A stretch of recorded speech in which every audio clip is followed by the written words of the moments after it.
Let me come home. Home is wherever I'm with you.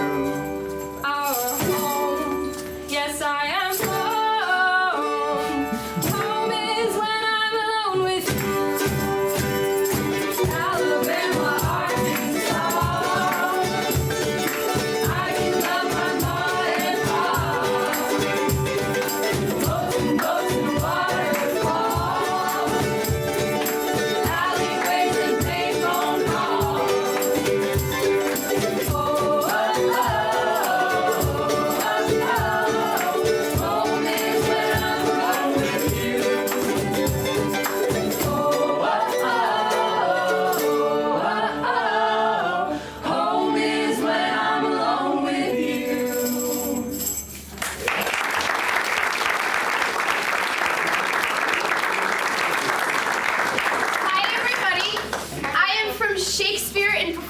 and thanks for joining us. Dr. Curtright prepared a brilliant production of A Midsummer Night's Dream for you, and I just know you will love it. Please take a moment to silence your cell phones. No video or recording devices of any kind are allowed. That is, of course, unless you have permission from Dr. Curtright. Minnie Mouse? Perhaps because this is your first year with the troupe, you didn't know that we just refer to our director as Dr. C. Or, if you've been in the troupe for 3 years, like myself, you just call him Little Big Man. Wow! In case you didn't notice, Nick was admitted to graduate school to act and direct in Shakespeare plays. Keep going. He is the 6th person from our troupe to go into Renaissance studies.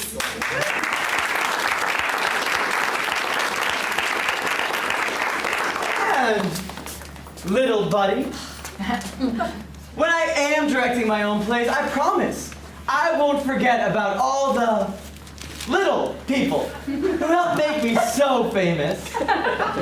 Little? Well, I know everything you do already, Nick. Really? Yes. As a matter of fact, we use a classroom for our performances that we model after Shakespeare's own indoor theater, the Blackfriars. We employ universal lighting, which allows our actors to see and engage audience members. Instead of ornate sets, we have gallant stools for the gallant on each side. So watch out. We may talk to you or point one of you out because you are right in the middle of the action. Little buddy, bet you can't tell me what this is for. I know exactly what the bell is for. When audience members hear the bell, they should get seated. We close the house doors after the bell rings. Before it, though, actors play music. And, ridiculous Nicholas, did you know Shakespeare's own plays had a soundtrack? Because musicians played before and even during the shows? That's why we select songs that are about our production of it. Our own wrinkle is that the music will sound familiar to you. Well, Raphael Weasley, can you tell me why I'm wearing this crazy hat? Sure can, little buddy.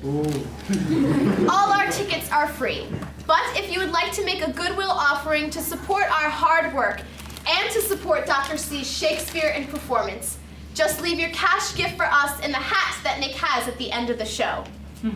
To make costuming for this show possible, we would like to thank Michael and Laura Timmis, The Honorable Michael Novak, Mrs. Donna M. Bratt, a great friend Myra Janko Daniels. as well as Nancy and Michael Timmis. Does anybody still wear these things? With that, Shakespeare in Performance proudly presents A Midsummer Night's Dream.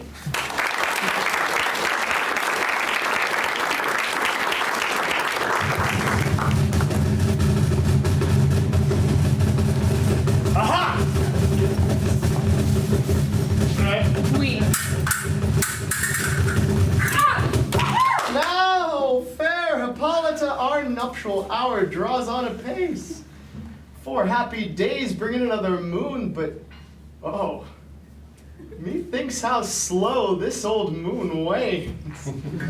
She lingers my desires, like to a stepdame or a dowager, long withering out a young man's revenue. 4 days will quickly steep themselves in night, and 4 nights will quickly dream away the time.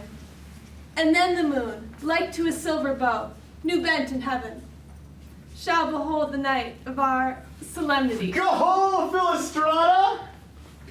Stir up the Athenian youth to merriments. Awake the pert and nimble spirit of mirth, turn melancholy forth to funerals. The pale companion is not for our pomp. Hippolyta, I wooed thee with my sword and won thy love, doing thee injuries. But I will wed thee in another key, with pomp, with triumph, and with reveling. I'll kill you!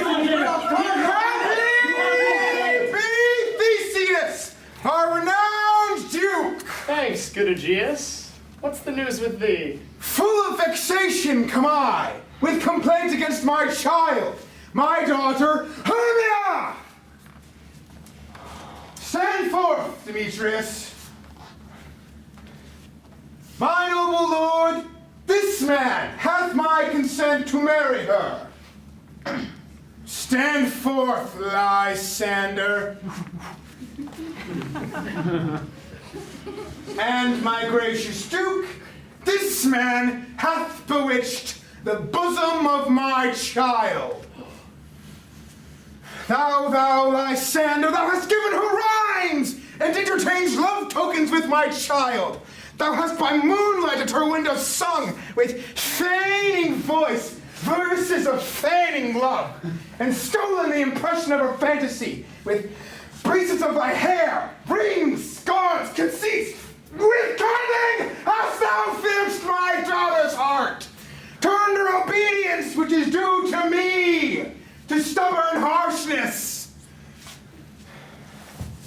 And my gracious duke, be it so she will not here before your grace consent to marry with Demetrius. I beg the ancient privilege of Athens. As she is mine, I may dispose of her, which shall be either to this gentleman or to her death, according to our law, immediately provided in that case. What say you, Hermia? Be advised, fair maid, to you your father should be as a god, one that composed your beauties, yea, and one to whom you are but as a form in wax, by him imprinted and within his power to leave the figure or disfigure it. Demetrius is a worthy gentleman. So is Lysander. In himself he is. But in this kind, wanting your father's voice, the other must be held the worthier. Would my father look but with my eyes? Rather, your eyes must with his judgment look. I do entreat your grace to pardon me. I know not by what power I am made bold, nor how it may concern my modesty, in such a presence here to plead my thoughts. But I beseech your grace that I may know the worst that may befall me in this case, if I refuse to wed Demetrius. Either to die the death or to abjure forever the society of men. Therefore, fair Hermia, question your desires, know of your youth, examine well your blood. Whether if you yield not to your father's choice, you can endure the livery of a nun. For I, to be in shady cloister mewed, to live a barren sister all your life, chanting faint hymns to the cold, fruitless moon. Thrice blessed they that master so their blood, to undergo such maiden pilgrimage. But earthlier happy is the rose distilled in that which withering on the virgin thorn, grows, lives, and dies in single blessedness. So will I grow, so live, so die, my lord, ere I yield my virgin patent up unto his lordship, whose unwished yoke my soul consents not to give sovereignty. Take time to pause, and by the next new moon, the sealing day betwixt my love and me, for everlasting bond of fellowship, upon that day, either prepare to die for disobedience to your father's will, or else to wed Demetrius, as he would. Or, on Diana's altar to protest for austerity and single life. Relent, sweet Hermia, and Lysander, yield thy crazed title to my certain right. You have her father's love, Demetrius. Let me have Hermia's. Well, do you marry him? Scornful Lysander! True, he hath my love, and what is mine, my love shall render him. And she is mine, and all my right of her I do estate unto Demetrius. I am, my lord, as well derived as he, as well possessed. My love is more than his. My fortunes every way is fairly ranked, if not with vantage as Demetrius's. And which is more than all these boasts can be, I am beloved of beauty is Hermia. Why should not I then prosecute my right? Well, Demetrius, I will vouch it to his head, made love to Neater's daughter, Helena, and won her soul. And she, sweet lady, dotes, devoutly dotes in idolatry upon this spotted and inconstant man. I must confess that I've heard so much. And with Demetrius thought to have spoke thereof, but being overfull of self-affairs, my mind did lose it. But Demetrius, come, and come Aegeus, you shall go with me. I have some private schooling for you both. For you, fair Hermia, look you arm yourself to fit your fancies to your father's will, or else the law of Athens yields you up, which we by no means may extenuate, to death or a vow of single life. Demetrius and Aegeus, go along. I must employ you in some business against our nuptial, and to confer with you of something nearly that concerns yourselves. With duty and desire, we follow you. Oh, how now, my love? Why is your cheek so pale? How chance the roses there do fade so fast? Like for want of rain, which I could well beteem them from the tempest of my eyes. Ay, me!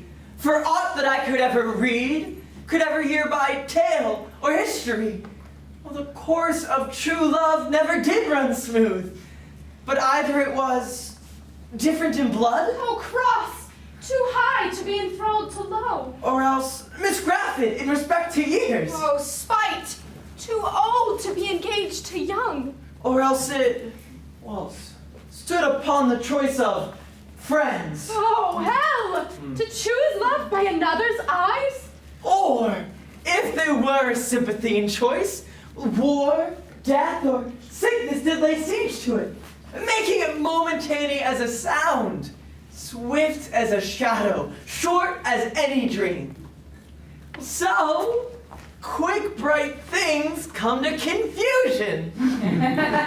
If then true lovers ever have been crossed, it stands as an edict of destiny.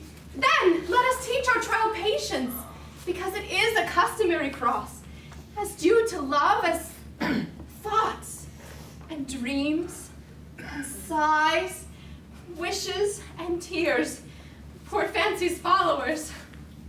A good persuasion. Well, therefore, hear me, Hermia. I have a widow aunt, a dowager of great revenue, and she hath no child. From Athens is her house remote 7 leagues, 7 leagues. and she respects me as her only son. There, gentle Hermia, may I marry thee. Oh, and to that place the sharp Athenian law cannot pursue us. If thou lovest me, then steal forth thy father's house tomorrow night, and in the wood, a league without the town, where I did meet thee once with Helena, there will I stay for thee. My good Lysander, I swear to thee, by Cupid's strongest bow, by all the vows that ever men have broke, and number more than ever women spoke, in that same place thou hast appointed me, tomorrow truly will I meet with thee. Keep promise, love. Oh. Here comes Helena. Whither away, Helena? Call you me fair? That fair again unsaid. Demetrius loves your fair. Oh, happy fair. Sickness is catching. Oh, were favor so. Yours would I catch, fair Hermia, ere I go. My ear should catch your voice, my eye your eye. My tongue should catch your tongue's sweet melody. Oh, teach me how you look, And with what art you sway the motion of Demetrius's heart? I frown upon him, yet he loves me still. Oh, that your frowns could teach my smiles such skill. I give him curses, yet he gives me love.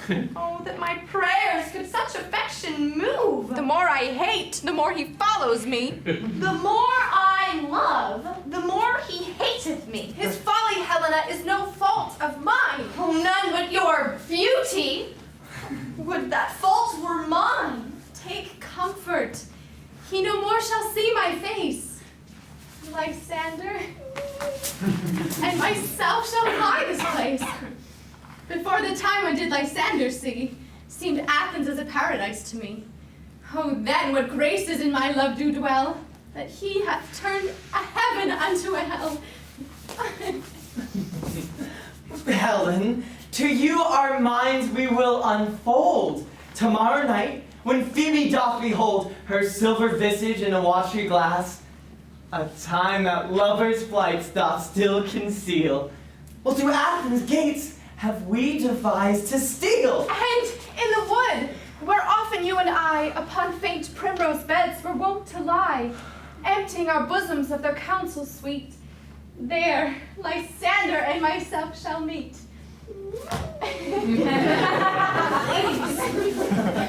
And thence from Athens turn away our eyes to seek new friends and stranger companies.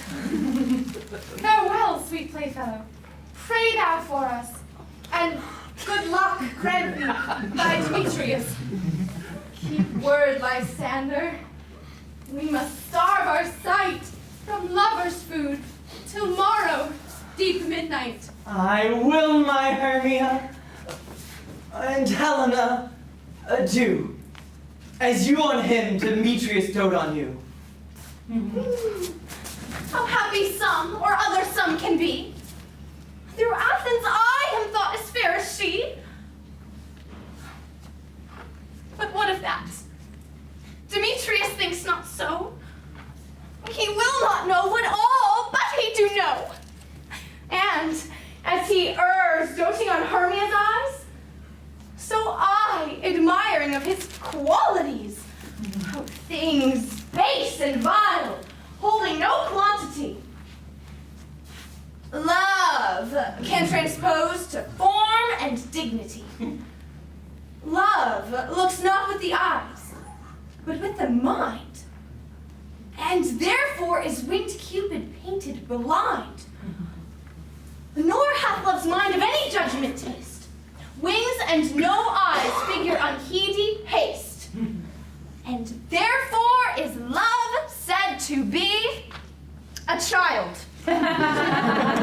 Because in choice he is so oft beguiled.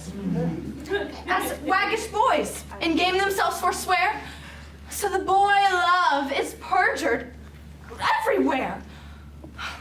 Or, ere Demetrius looked on Hermia's eyes, he hailed down oaths that he was only mine.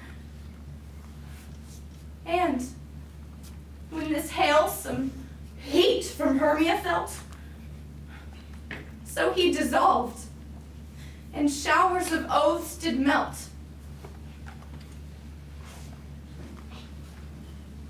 I will go tell him if Hermia's flight. Then to the wood we tomorrow night pursue her. And for this intelligence, if I have thanks, it is a dear expense. But herein mean I to enrich my pain, to have his sight thither and back again. Oh, are you stepping out? Someone's in easing in. Every time you paint the town, drunk on women again. Hey, ho, in the hair and you're on with the hound. Somebody's tearing your doghouse down. Oh, are you stepping out? Someone's in easing in. Well, everybody knows you're running around blue. They stop every boy in town. Then you run yourself through. Never let them know what the right hand's do. Blue, like that street in your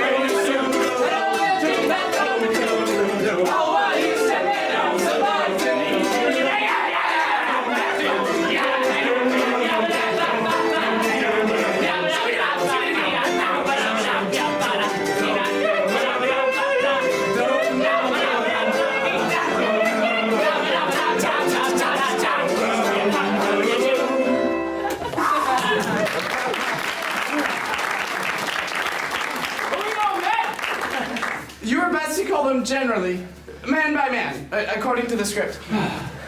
Here is the scroll of every man's name who is thought fit through all of Athens to play in our interlude before the Duke and the Duchess on his wedding day at night. Yeah! First, good Peter Quince, say when the play treats on, then read the names of the actors and so grow to a point. Mary, our play is the most lamentable comedy and most cruel death of Pyramus and Thisbe. A very good piece of work, I assure you. And Now, call forth your actors by the scroll. Masters, spread yourselves. Separate from one another. Answer as I call you. Nick Bottom the Weaver. Ready? Name what part I am for. Proceed. You, Nick Bottom, are set down for Pyramus. What is Pyramus? A lover or a tyrant? A lover that kills himself, most gallant for love. That will have some tears in the true performing of it. If I do it, let the audience look to their eyes. I will move storms. I will condole in some measure. To the rest. Francis, Yet, my chief humor is for a tyrant. I could play Heracles rarely, or a part to tear a cat in, to make all split. The raging rocks and shivering shocks shall break the locks on prison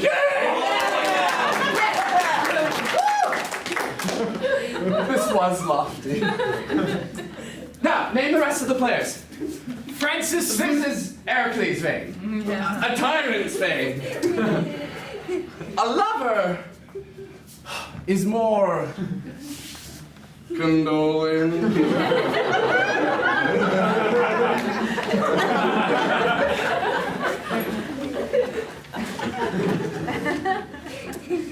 Francis Flute the bellows mender.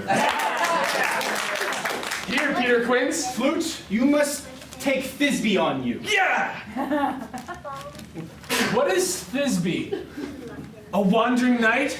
It is the lady that Pyramus must love. Let me not play a woman. I have a beard coming. That's all one. You shall play it in a mask, and you may speak as small as you will. And I may hide my face. Let me play Thisbe too. Yeah? I'll speak in a monstrous little voice. Thisbe.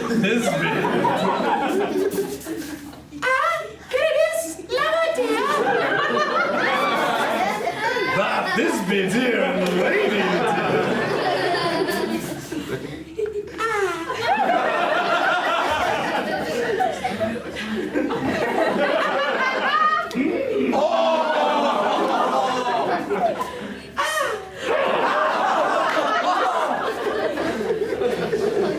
No.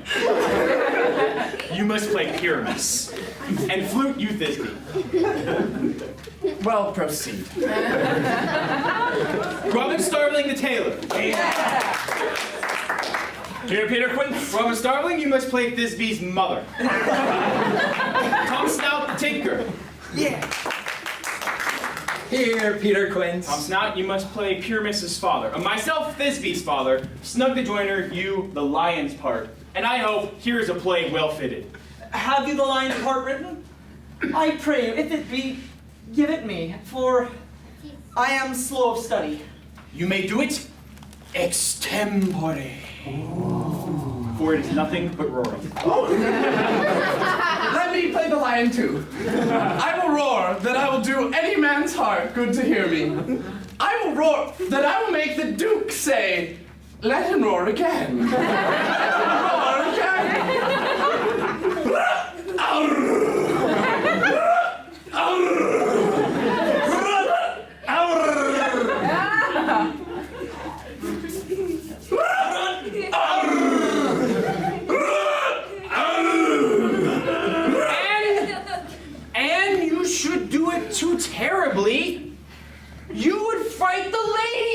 that they would shriek, and that were enough to hang us all. Every other side! I grant you, friends, that if you should fright the ladies out of their wits, they would have no more discretion but to hang us.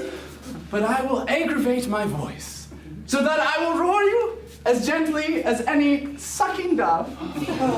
I will roar you enter any nightingale.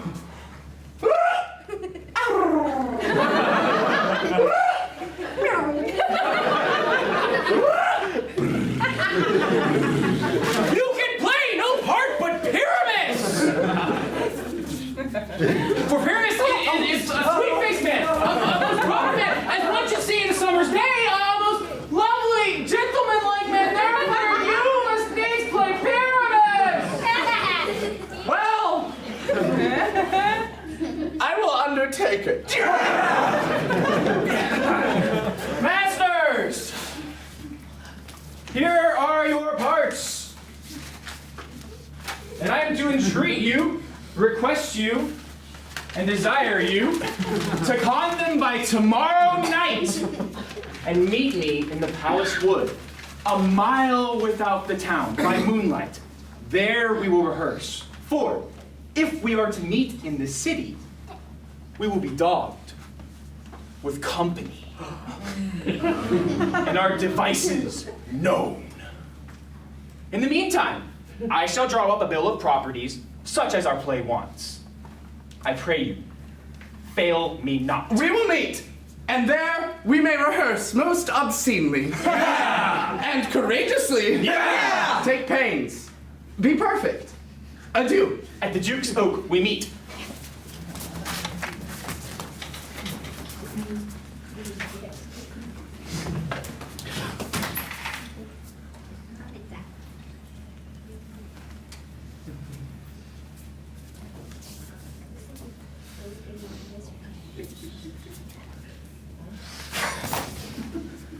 Well, how now, spirit? Whither wander you? Over hill, over dale, through a bush, through a briar. Over park, over pale, through a flood, through a fire. I do wander everywhere, swifter than the moon is sphere. And I serve the fairy queen, to do her orbs upon the green. Farewell, the love of spirits, I'll be gone. Our queen and all our elves come here anon. The king doth keep his revels here tonight.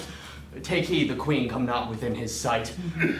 For Oberon is passing fell and wrath, because that she as her attendant hath a lovely boy stolen from an Indian king. She never had so sweet a changeling. And jealous Oberon would have the child, knight of his train, to trace the forests wild. But she perforce withholds the loved boy, crowns him with flowers, and makes him all her joy. Either I mistake your shape in making white, or else you are that shrewd and knavish sprite, called Robin Goodfellow, or not you he, that frights the maidens of the villagery. Those that hobgoblin call you, and sweet Puck, you do their work and they shall have good luck. Or not you he, Thou speakest right! I am that merry wanderer of the night. I jest to Oberon and make him smile when I a fat and bean-fed horse beguile, neighing in likeness of a filly foal. And sometime lurk I in a gossip's bowl, in very likeness of a roasted crab, and when she drinks, against her lips I bob, and on her with her do that pour the ale. The wisest aunt, telling the saddest tale, sometime for 3-foot stool mistaketh me. Then slip I from her bum, down topples she, and Taylor cries, and falls into a cough. Oh, and then the whole choir hold their hips and laugh, and waxen in their mirth, and sneeze, and swear a merrier hour was never wasted there.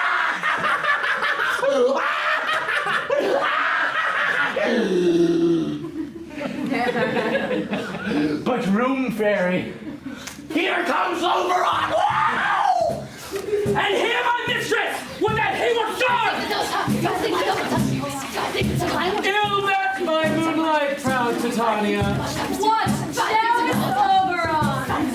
Thanks!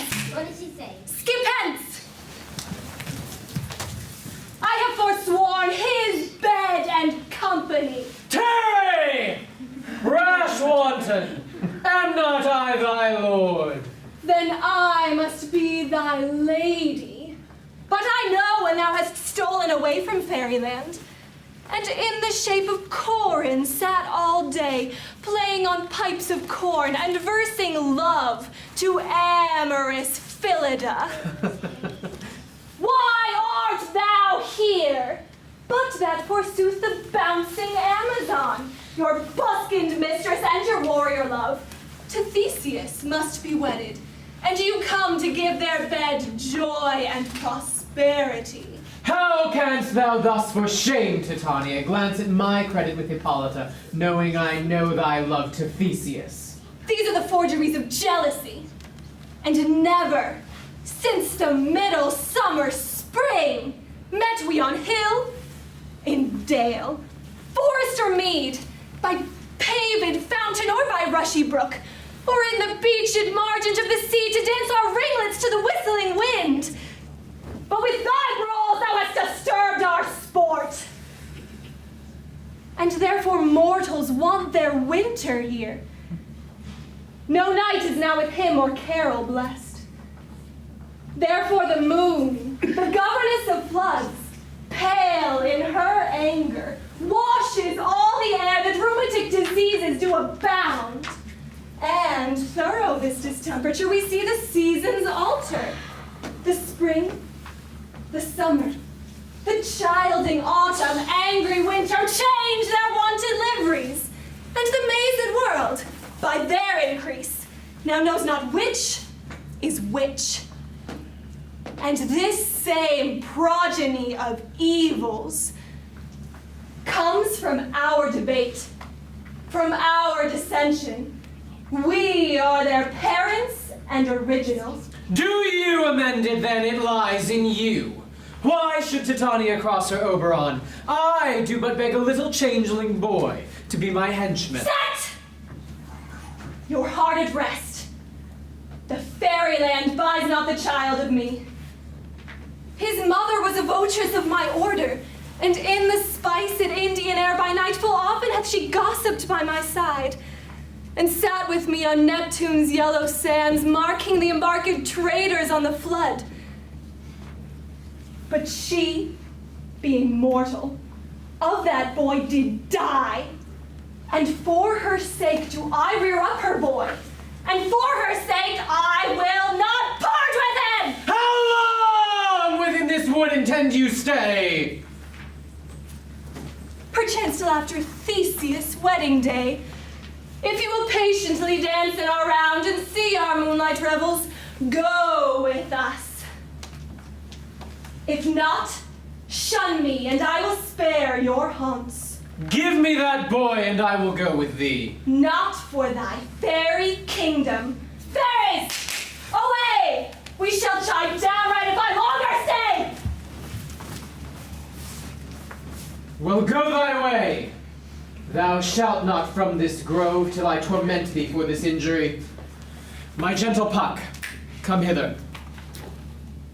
Thou rememberest that very time I saw, but thou couldst not, flying between the cold moon and the earth, Cupid, all armed, a certain aim he took at a fair vestal throned by the west, and loosed his love shaft smartly from his bow, as it should pierce 100,000 hearts. But I might see young Cupid's fiery shaft quenched in the chaste beams of the watery moon, and the imperial votress pass it on in maiden meditation, fancy-free. Yet marked I where the bolt of Cupid fell. It fell upon a little western, before milk white, now purple with love's wound, and maidens call it love in idleness. Fetch me that flower, the herb I showed thee once. The juice of it, on sleeping eyelids laid, will make or man or woman madly dote upon the next live creature that it sees. Fetch me this herb, and be thou here again ere the Leviathan can swim a league. I'll put a girdle round about the earth in 40 minutes. Having once this juice, I'll watch Titania when she is asleep, and drop the liquor in her eyes. The next thing then she waking looks upon, be it on lion, bear, or wolf, or bull, on meddling monkey, or on busy ape, she shall pursue it with the soul of love. And ere I take this charm from off her sight, as I can take it with another herb, I'll make her render up her page to me. I love thee not, therefore pursue me not. But who comes here? I am invisible. And I will overhear their conference. Where is her Lysander and fair Hermia? The one I'll slay, the other slayeth me. Thou toldst me they were stolen into this wood, and here am I, and wooed within this wood, because I could not meet my Hermia. Get thee gone, and follow me no more. You draw me, you hard-hearted adamants. But yet you draw not iron, for my heart is true as steel. Leave you your power to draw, and I shall have no power to follow you.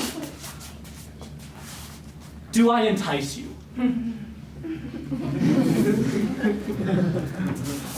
Do I speak you fair? Or rather, do I not, in plainest truth, tell you I do not, nor I cannot love you? And even for that do I love you the more. I am your spaniel. And, Demetrius, the more you beat me, I will fawn on you. Oh, use me but as your spaniel. Spurn me, strike me, neglect me, lose me. Only give me leave, unworthy as I am to follow you. What worser place could I beg in your love?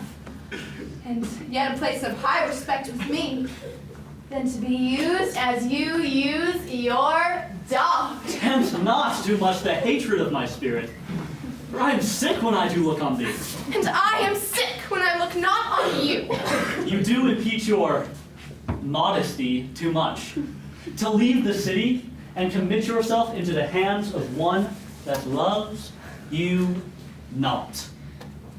To trust the opportunity of night and the ill counsel of a desert place with the rich worth of your virginity.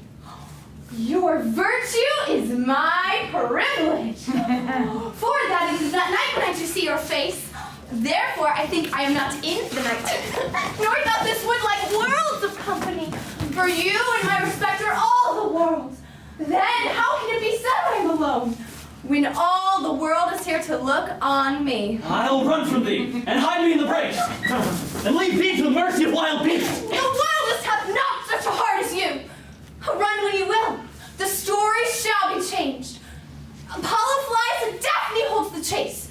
The dove pursues the griffin. The mild hind makes speed to catch the tiger. Oh, bootless speed.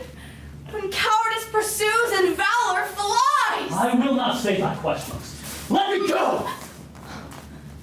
Or, if thou follow me, do not believe but I shall do thee mischief in the wood. Aye.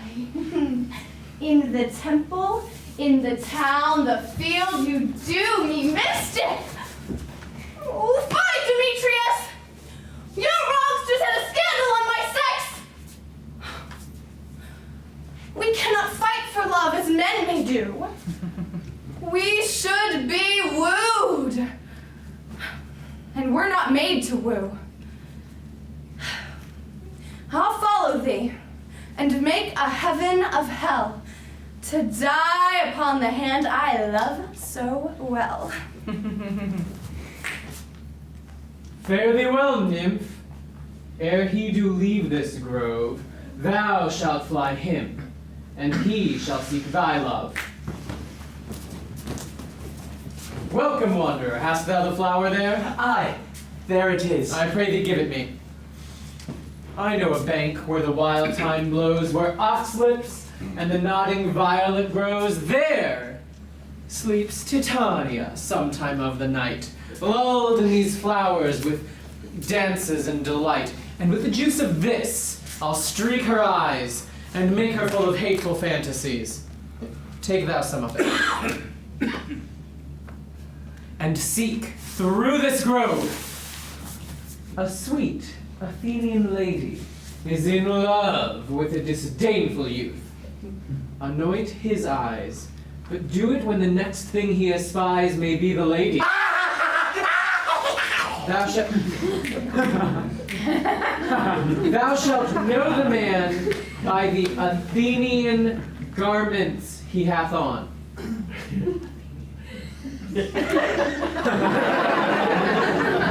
Effect it with some care, that he may prove more fond on her than she upon her love. And look thou meet me ere the first cock crow. Oh, fear not, my lord. Your servant shall do so.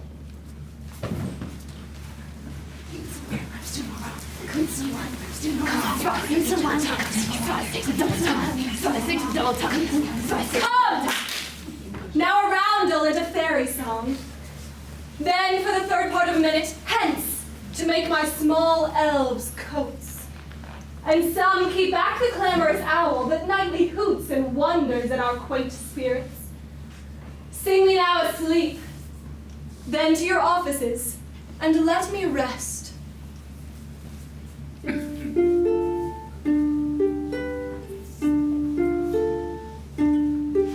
You spotted snakes with double tongue, thorny hedgehogs be not seen, loose and blind worms do no wrong, come not near our fairy queen. La la la la la la bye, la la la la la la bye, la la la la la la bye, la la la la la bye.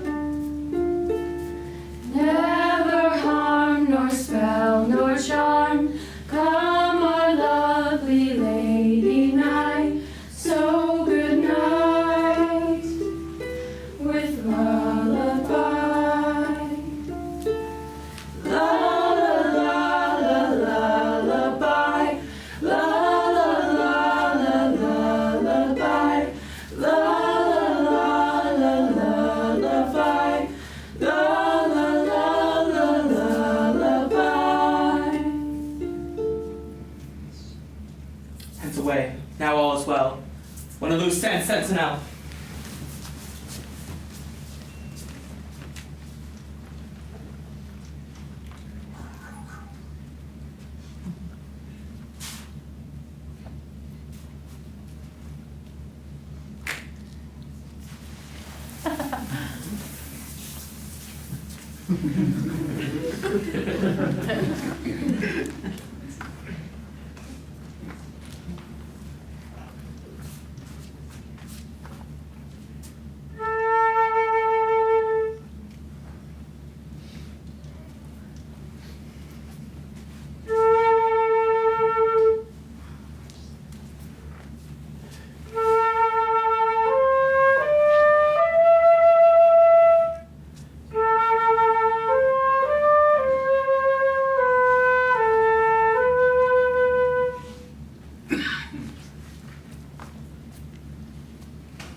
What thou seest when thou dost wake, do it for thy true love take.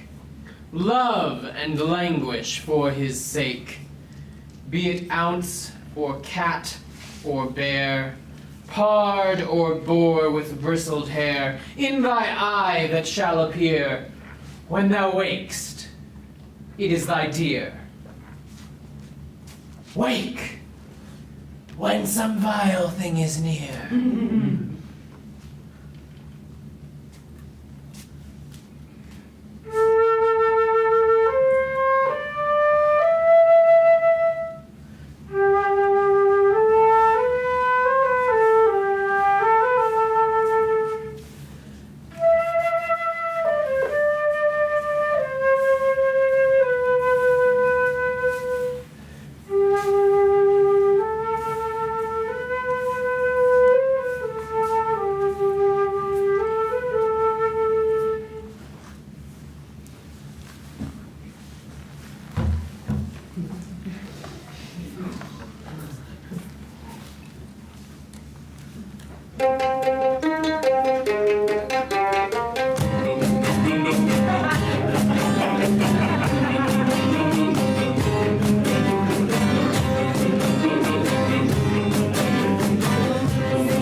faint with wandering in the wood, and to speak troth, I have forgot our way.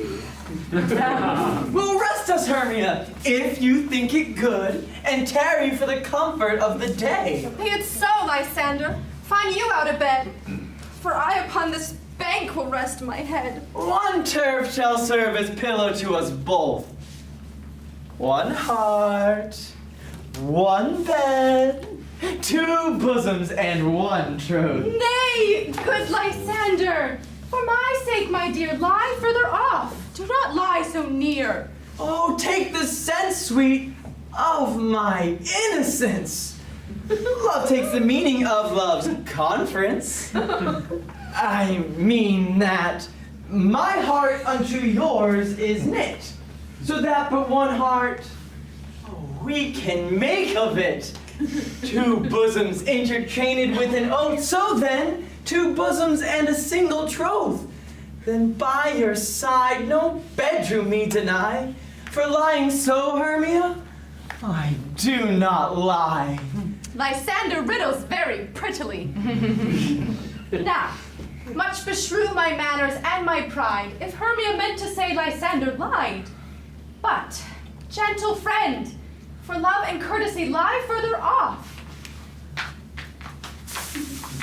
In human modesty, such separation as may well be said becomes a virtuous bachelor and a maid, so far be distant. And good night, sweet friend. Thy love ne'er alter till thy sweet life end. Amen. Amen to that fair prayer, say I, and thus end life when I end loyalty.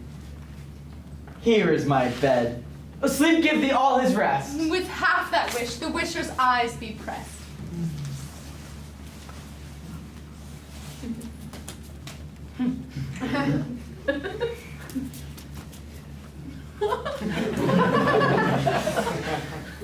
Through the forest have I gone, but Athenian found I none. On whose eyes might I approve this flower's force in stirring love? Night and silence. Who is here? Weeds of Athens he doth wear. This is he my master said despiseth the Athenian maid. And hear the maiden sleeping sound on the dank and dirty ground.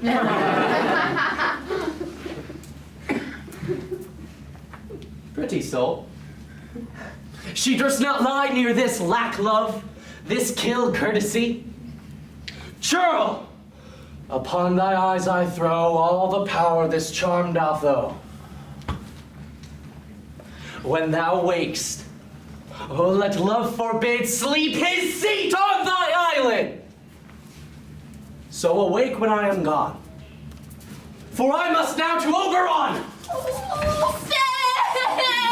Do not kill me, sweet Demetrius! And charge thee hence, and do not haunt me thus. Oh, wilt thou darkling leave me? Do not so. Stay. On thy peril, I alone will go. I am out of breath in this fond chase. The more my prayer, the lesser is my grace. Happy is Hermia, wheresoe'er she lies, for she hath blessed and attractive eyes. How came her eyes so bright? Not with salt tears. If so, my eyes are oftener washed than hers. No, no, I am as ugly as a bear. For beasts that make me run away for fear. Therefore, no marvel though Demetrius, do as a monster fly my presence thus. But who is here? Lysander, on the ground, oh, dead or asleep. Oh, I see no blood, no wound. Oh, Lysander, if you live, good sir, awake! And run through fire I will for thy sweet sake. Transparent Helena, nature shows art that through thy bosom makes me see thy heart. Oh, where is Demetrius? Oh, how fit a word is that vile name to perish on my sword. Do not say so, Lysander, say not so. What? Though he love your Hermia, Lord, what though? Yet Hermia still loves you, then be content. Content? With Hermia? No! I do repent the tedious minutes I with her have spent. Not Hermia, but Helena I love. Oh, who will not change a raven for a dove? The will of man is by his reason swayed, and reason says you are the worthier maid. Things growing are not ripe until their season, so I, being young till now, I ripe not to reason. And touching now the point of human skill, reason becomes the marshal to my will, and leads me to your eyes where I o'erlook love's story written in love's richest book. Wherefore was I to this keen mockery born? When at your hands did I deserve this scorn? Is't not enough, is't not enough, young man, that I did never, no, nor never can deserve a sweet look from Demetrius' eye. But you must flout my insufficiency? Good troth you do me wrong, good sooth you do. in such disdainful manner me to woo. But fare you well. Perforce, I must confess, I thought you lord of more true gentleness. Oh, that a lady of one man refused should of another therefore be abused.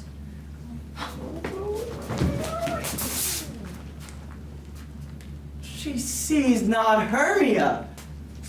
Hermia, sleep thou there, and never mayst thou come Lysander near. For as a surfeit of the sweetest things, the deepest loathing to the stomach brings.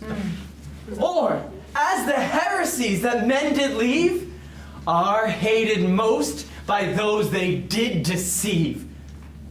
So thou, my surfeit and my heresy, of all be hated, but the most of me.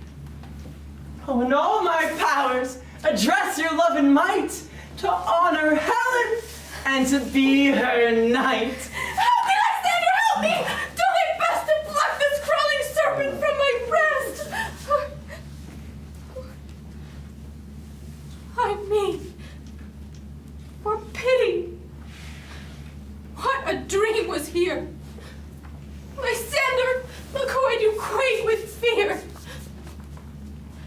Methought a serpent ate my heart away, and you sat smiling at his cruel prey.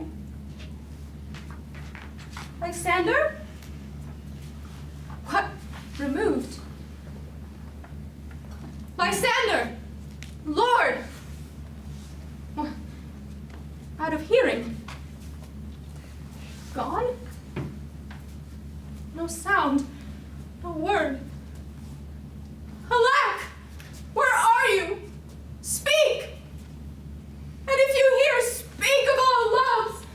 I swoon almost with fear. No. And I well perceive you are not nigh. Either death or you, I'll find immediately. Dum, dum, dum,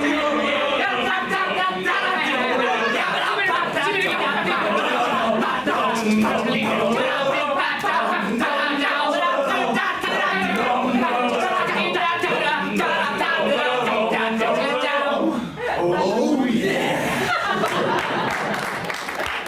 Are we all met? Pat. Here's a marvelous convenient place for our rehearsal. This green plot shall be our stage. This hawthorn brake our tiring house. And we will do it in action, as we will do it before the Duke. Peter Quint. What sayest thou, bully bottom? There are things in this comedy of Pyramus and Thisbe that will never please. Well, first, Pyramus must draw a sword to kill himself, which the ladies cannot abide. How answer you that? Fire Lake in a parlous fear! I believe we must leave the killing out when all is done. Not a whit. I have a device to make all well. Write me a prologue. And let the prologue seem to say that we will do no harm with our swords, and that Pyramus is not killed indeed. And for the more better assurance, tell them that I, Pyramus, am not Pyramus, but Bottom, the weaver. This will put them out of fear. We will have such a prologue, and it will be written in 8 and 6. No, make it 2 more. Let it be written in 8 and 8. Will not the ladies be afeard of the lion? I fear it, I promise you. Well, masters, you ought to consider with yourselves to bring in, God shield us, a lion among ladies is a most dreadful thing, and we ought to look to it. Therefore, another prologue must tell that he is not a lion. Nay. You must name his name, and half his face must be seen through the lion's neck, and he himself must speak through, saying thus, or to the same defect. Ladies. Ladies? Or, fair ladies. There, ladies. Or, I would wish you. I would wish you. I would request you. I would request you. I would entreat you. I would entreat you. Not to fear. not to tremble. My life for yours. If you think I come hither as a lion, it were pity on my life. No, I am no such thing. I am a man, as other men are. And there indeed, let him tell them plainly he is Snug the joiner. I am Snug, the joiner.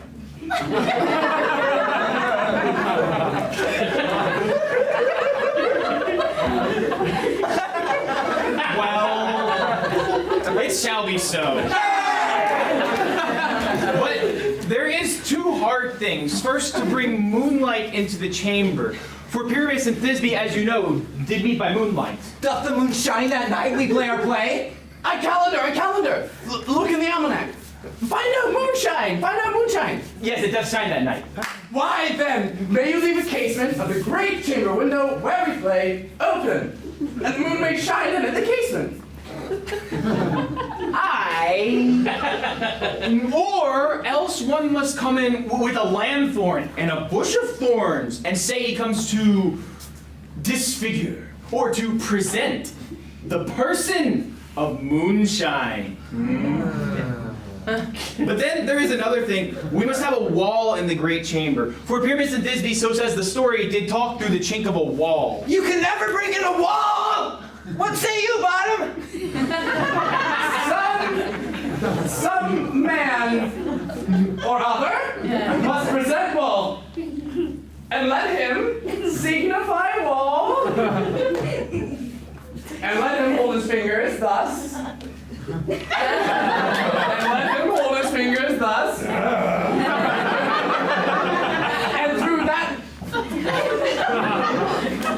and through that cranny shall Pyramus and Thisbe whisper.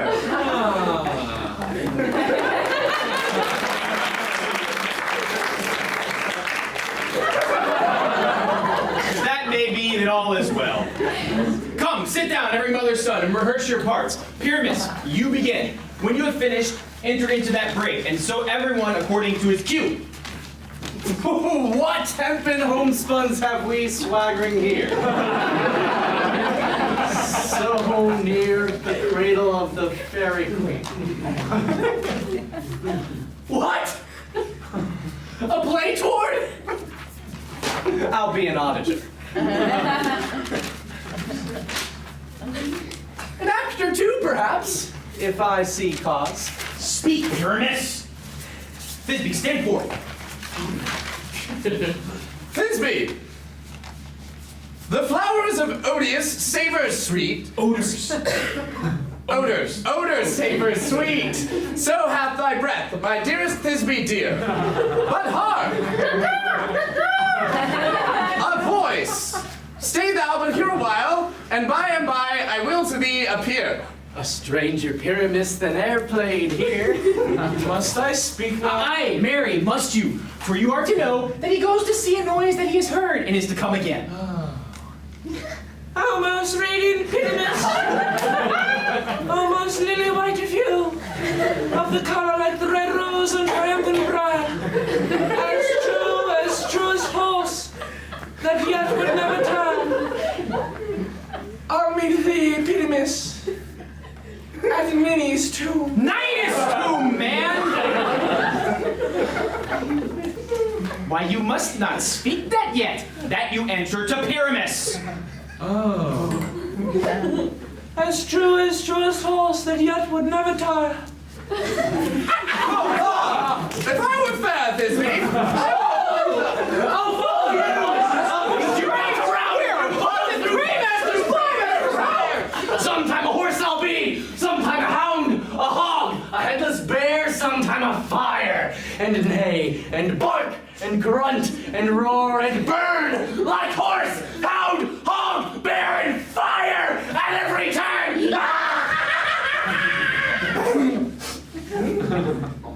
why did they run away? This is a knavery to make me afeard. Oh, Bottom, thou art changed. What do I see on me? What do you see? What kind of asshead are you?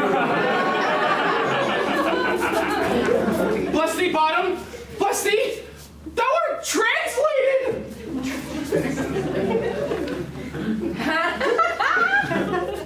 I see their knavery. This is to make an ass of me. To frighten me, if they could. But I will not stir from this place. Do what they can. I will walk up and down here. And I will sing. That they shall hear. I am not afraid. What angel wakes me from my flowery bed?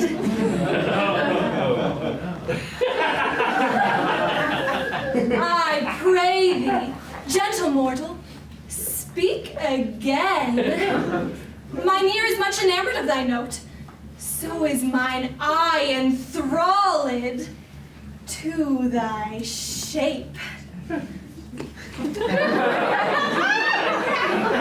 thy fair virtues force perforce doth move me on the first view to say, to swear, I love thee. Methinks, mistress, you should have little reason to say that. And yet, to say the truth, reason and love keep little company together nowadays. More the pity that some honest neighbors will not make them friends. Nay, I can gleek upon occasion. Thou art as wise as thou art beautiful. Not so. Neither. And yet, if I had wit enough to get out of this wood, I have enough to serve mine own turn. Out of this wood do not desire to go. Thou shalt remain here whether thou wilt or no.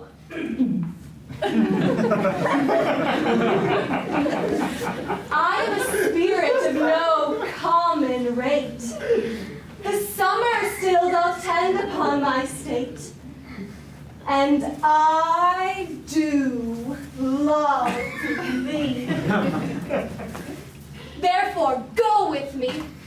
I'll give thee fairies to attend on thee, and they shall fetch thee jewels from the deep, and sing while thou on pressed flowers dost sleep.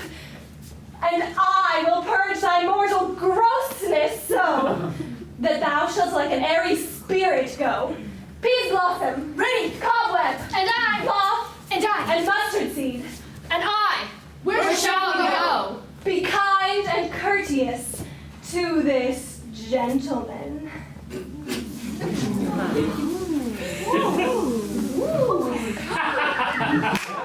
Feed him with apricots and dewberries, with purple grapes, green figs, and mulberries. The honey bags steal from the humblebees, and pluck the wings from painted butterflies, to fan the moonbeams from his sleeping eyes. Nod to him, elves, and do him courtesies. Hail, mortal! Hail, hail, hail! I cry your worship's mercy, heartily.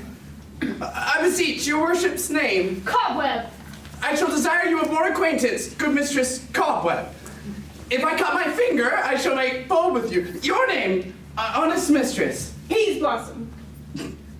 Pray you, commend me to Mistress Squash, your mother, and to Master Peascod, your father. I shall desire you of more acquaintance, good Mistress Peas Blossom. Your name, honest madame. Mustard seed! Good Madame Mustard Seed! I know your patience well. I promise you, your kindred had made mine eyes water ere now. I shall desire you of more acquaintance, good Madame Mustard Seed. Come, wait upon him. Lead him to my bower. La la la la la bye. La la la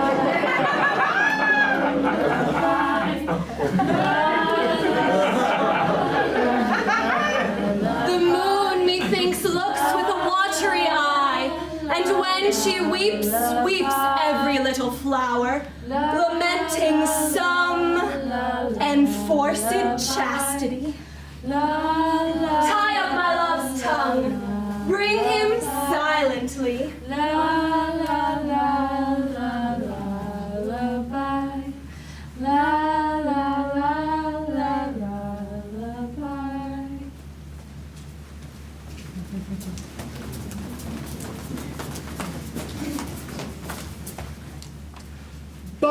bum bum bum ba-dum bum bum bum bum ba-dum bum bum ba-dum bum ba-dum bum ba-dum. Why do fools fall in love? Why do birds sing someday?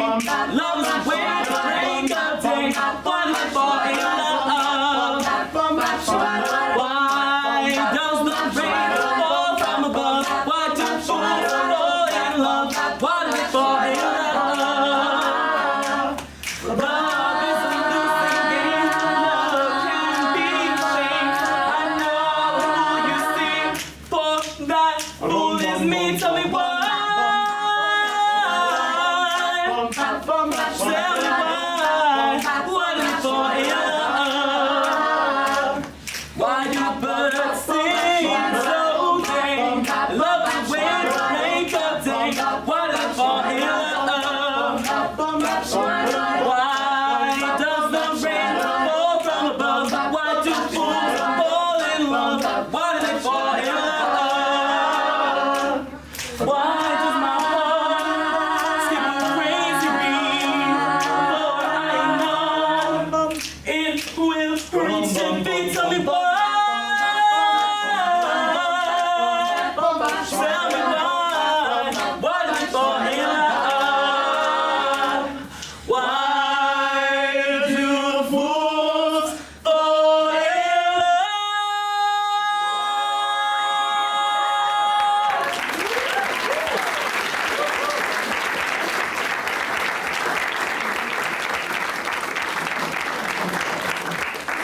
Hi, I'm Andrew Olson with the C3 Band, which should be coming in right now. We have now reached the intermission of our show. And the band has prepared 3 excellent songs for you, which we're going to begin right now. Right now.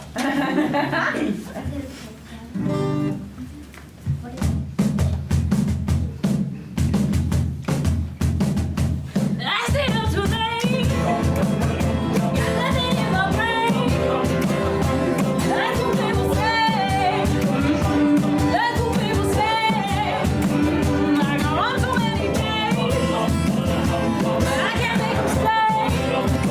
And it's that's what people say. That's what people say.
shake it off. I shake it off. I shake it off. I shake it off. I shake it off. I shake it off. I shake it off.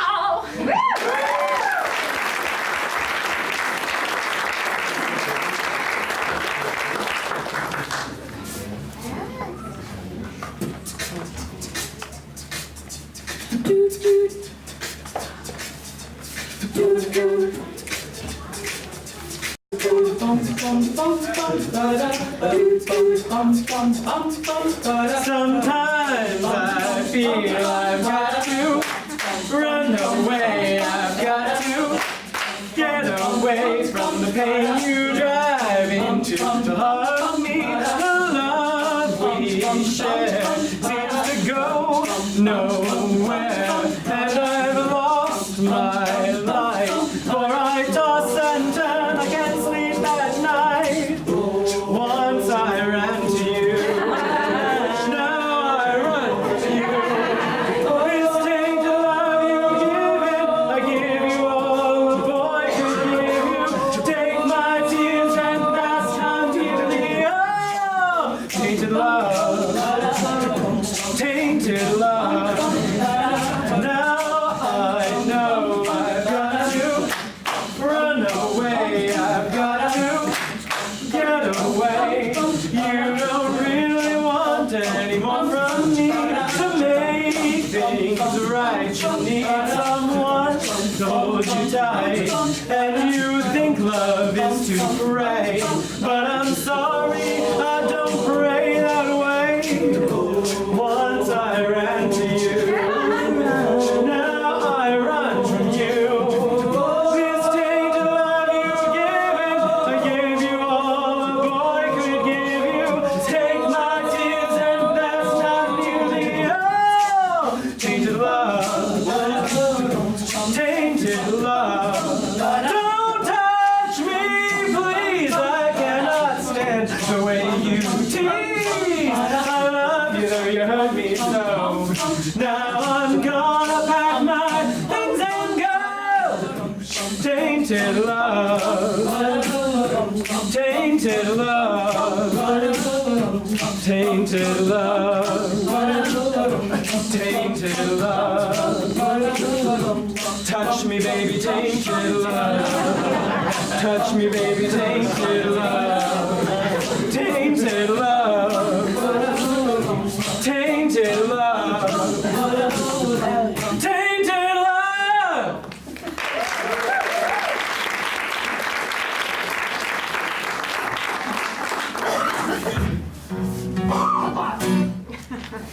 1, 2, 3, 4. Shot through the heart. Ain't no one to blame, darling. You give love a bad name.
if Titania be awaked.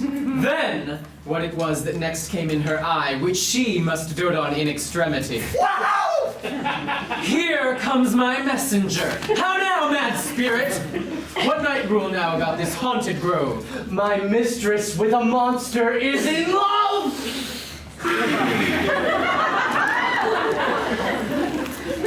Near to her close and consecrated bower, while she was in her dull and sleeping hour, a crew of patches. Rude mechanicals that work for bread upon Athenian stalls were met together to rehearse a play intended for great Theseus' nuptial day. The shallowest thick skin of that barren sort, who Pyramus presented in their sport, forsook his scene and entered in a break, when I did him at disadvantage take. An ass's face I fixed it on his head!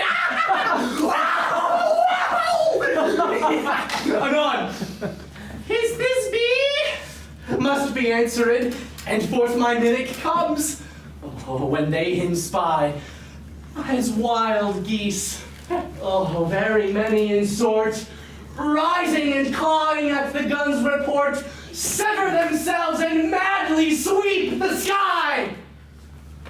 So at his sight, away his fellows fly, and at our stamp, here o'er and o'er one falls. He, murder, cries, and help from Athens calls. I led them on in this distracted fear and left sweet Pyramus translated there. When in that moment, so it came to pass, Titania waked and straightway loved an ass.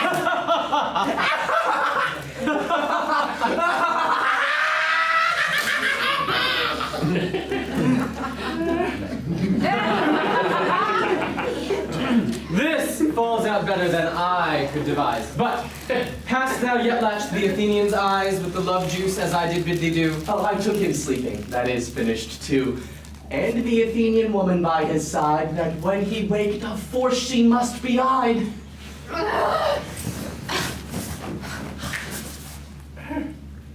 Stand close. This is the same Athenian. Oh. This is the woman, but, not this the man. Oh, why rebuke you him that loves you so? Lay breath so bitter on your bitter foe. Now I but chide, but I should use thee worse, for thou, I fear, hast given me cause to curse. If thou hast slain Lysander in his sleep, being your shoes in blood, plunge in the deep and kill me too. The sun was not so true into the day as he to me. Would he have stolen away from sleeping Hermione? It cannot be, but thou hast murdered him! So should a murderer look, so dead, so grim. So should the murdered look, and so should I, pierced through the heart with your stern cruelty. Yet you, the murderer, look as bright, as clear as yonder Venus in her glimmering sphere. What's this to my Lysander? Where is he? Oh, good Demetrius, wilt thou give him me? I'd rather give his carcass to my hounds. Oh, dog! Oh, cur! Thou drivest me past the bounds of maiden's patience. Hast thou slain him then? Henceforth be never numbered among men. Once tell true even for my sake. Durst thou have looked upon him being awake? And hast thou killed him sleeping? Oh, brave touch! Spend your passion on a misprized mood. I am not guilty of Lysander's blood, nor is he dead for aught that I can tell. I pray thee, tell me then that he is well. And if I could, what should I get there for? A privilege, never to see me more. From thy hated presence part I so. see me no more, whether he be dead or no. There is no following her in this fierce vein. Here, therefore, for a while, I will remain. So sorrow's heaviness doth heavier grow, for debts that bankrupt sleep doth sorrow owe, which now, in some slight measure, it will pay, if for his tinder here I make some stay. What hast thou done? Thou hast mistaken quite, and laid the love juice on some true love sight. Well, then fate rules that one man holding troth, a million fail, confounding oath on oath. About the wood go swifter than the wind, and Helena of Athens look thou find. Helena. All fancy sick she is, and pale of cheer, with sighs of love that cost the fresh blood dear. By some illusion, see thou bring her here! I'll charm his eyes against she do appear. Oh, I go! Look how I go. Swifter than the arrow from the Tartar's bow. Flower of this purple dye, hit with Cupid's archery, sink in apple of his eye.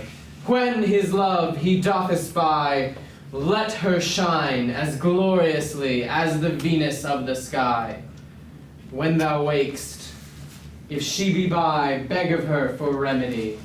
Captain of our fairy band, Helena is here at hand, and the youth mistook by me, pleading for a lover's fee. Shall we their fond pageant see? Oh Lord, what fools these mortals be. Stand aside, the noise they make will cause Demetrius to awake. Oh, then will two at once woo one. That must needs be sport alone. And those things do best please me that befall preposterously. Why should you think that I should woo in scorn? Scorn and derision never come in tears. Look, when I vow, I weep. In vows so born, in their nativity all truth appears. How can these things in me seem scorn to you, bearing the badge of faith that prove them true? You do advance your cunning more and more. When truth kills truth, oh, devilish holy fray! These vows are Hermia's. Will you give her o'er? Weigh oath with oath and dual nothing weigh. Your vows to her and me put in two scales will even weigh, and both as light as tails. I had no judgment when to her I swore. Nor none in my mind now you give her o'er. Demetrius loves her, and he loves not you. Oh, Helena, goddess, nymph perfect, divine, to what, my love, shall I compare thine eye? Crystal is muddy. Oh, let me but kiss this princess of pure white, this seal of bliss. Oh, spite!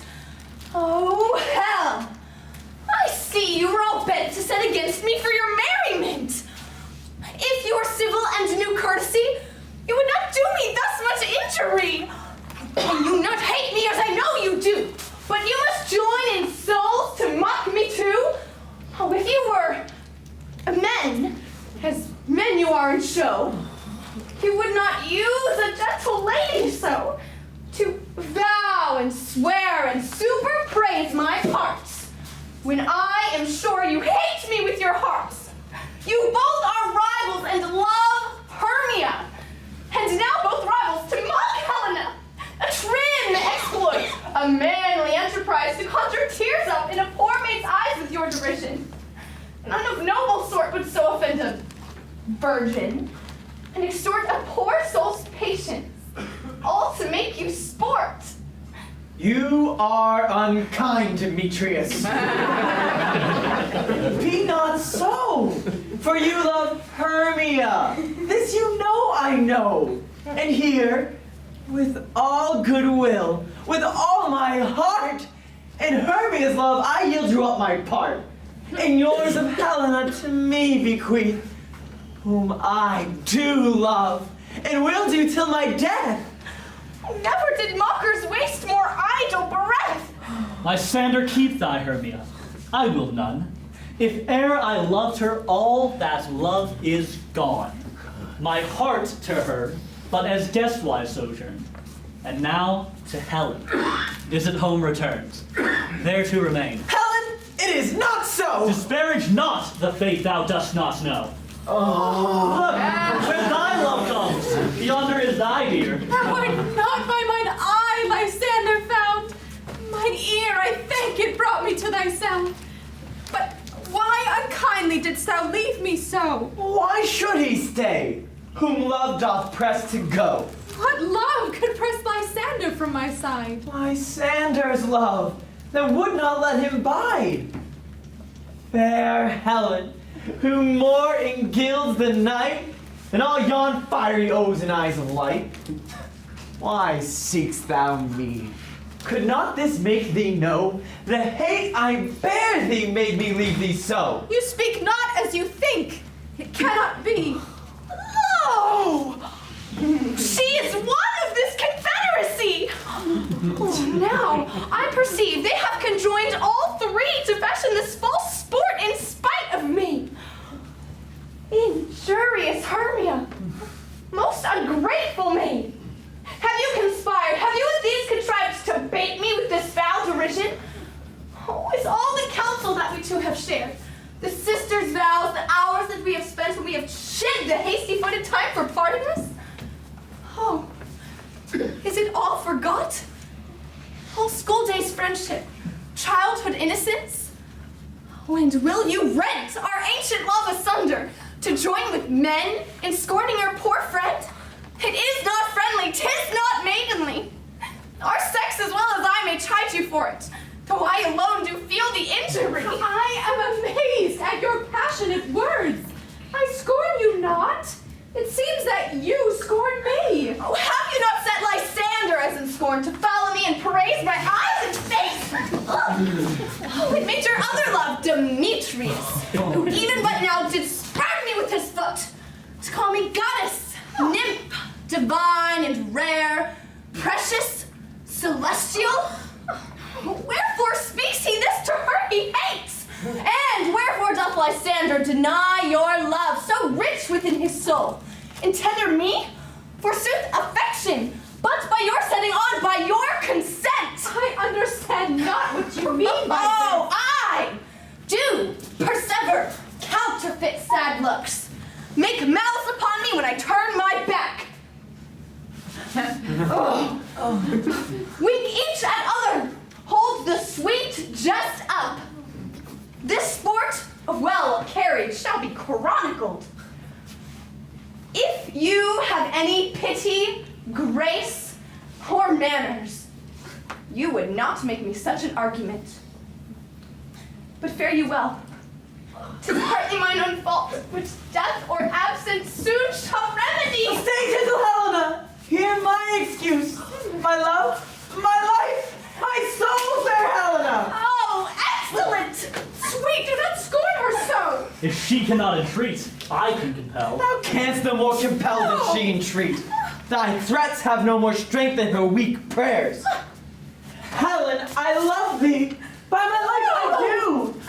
I swear by that which I will lose for thee, to prove him false that says I love thee not. I say I love thee more than he can do. Oh, if thou say so, withdraw and prove it too. Quick, come. Lysander, where'd you take all this? Away, you Ethiop! But yes, come on. You are a tame man. Go. Hang off, thou cat! Thou bird! Oh, vile thing, let loose! Or I will shake thee from me like a serpent! Why are you grown so rude? What change is this? Sweet love! Thy love? Out, tawny Tartar, out! Out, loathed medicine! Hated potent hence! Do you not jest? Oh, yes! Sooth and so do you! Demetrius, I'll keep my word with thee. I would I had your bond, for I perceive a weak bond holds you. I'll not trust your word. What? Should I hurt her? Strike her? Kill her dead? Although I hate her, I'll not harm her so. What? Can you do me greater harm than hate? Hate me? Wherefore? Oh me! What news, my love? Am not I, Hermia? Are not you, Lysander? I am as fair now as I was erewhile. Since night you loved me. Yet since night you left me. Why then you left me, oh the gods forbid, in earnest shall I say. Aye, by my life, and never did desire to see thee more. Therefore be out of hope, of question, of doubt. Oh, be certain nothing truer, 'tis no jest, that I do hate thee. And love Helena. Oh, me! You juggler! You cake of blossom! You thief of love! What? Have you come by night and stolen my love's heart from him? Thine in faith! Have you no modesty? No maiden shame, no touch of bashfulness? Oh, what? Will you tear impatient answers from my gentle tongue? Oh, fie, you counterfeit, you puppet, you puppet! Why so? Aye, that way goes the game. Now I perceive she hath made compare between our statures. She hath urged her height, and with her personage, her tall personage, her height, forsooth, she hath prevailed with him. And are you grown so high in his esteem because I am so dwarfish and so low? How low am I, thou painted maypole? Speak! How low am I? I am not yet so low, but that my nails can reach into your eyes. I pray you! Though you mock me, gentlemen, let her not hurt me! I was never cursed! I have no gift at all in shrewishness! I am a right maid for my cowardice, let her not strike me! Oh, you perhaps may think, because she is something lower than myself, that I can match her. Lower? Hark again. Do not be so bitter with me. I evermore did love you, Hermia, did ever keep your counsels, never wronged you. Save that, in love unto Demetrius, I told him of your stealth into this wood. He followed you. For love, I followed him. But he hath chid me hence, and threatened to spurn me, or strike me, nay, to kill me too. So now will you let me quiet go? To Athens will I bear my folly back and follow you no further. Oh, let me go. You see how simple and how fond I am. Why, get you gone. Who is that hinders you? A foolish heart that I leave here behind. What, with Lysander? With Demetrius! Oh, be not afraid! She shall not harm thee, Helena. No, sir, she shall not, for you take her part. Oh, when she is angry, she is keen and shrewd. She was a vixen when she went to school, and though she be but little, she is fierce. Little! Nothing but low and little. Why will you suffer her to flout me thus? Let me come to her. Get you gone, you dwarf. You minimus of hindering not crass maid. You bead. You acorn. You are too officious in her behalf to scorn your services. Let her alone. Speak not of Helena. Take not her part. And now she holds me not. Now follow, if thou dares, to try who's right, of thine or mine is most with Helena. Follow? Nay, I'll go with thee, cheek by jowl. You, mistress! All this coil is long of you. Nay, go not back. I will not trust you, nor longer stay in your cursed company. Your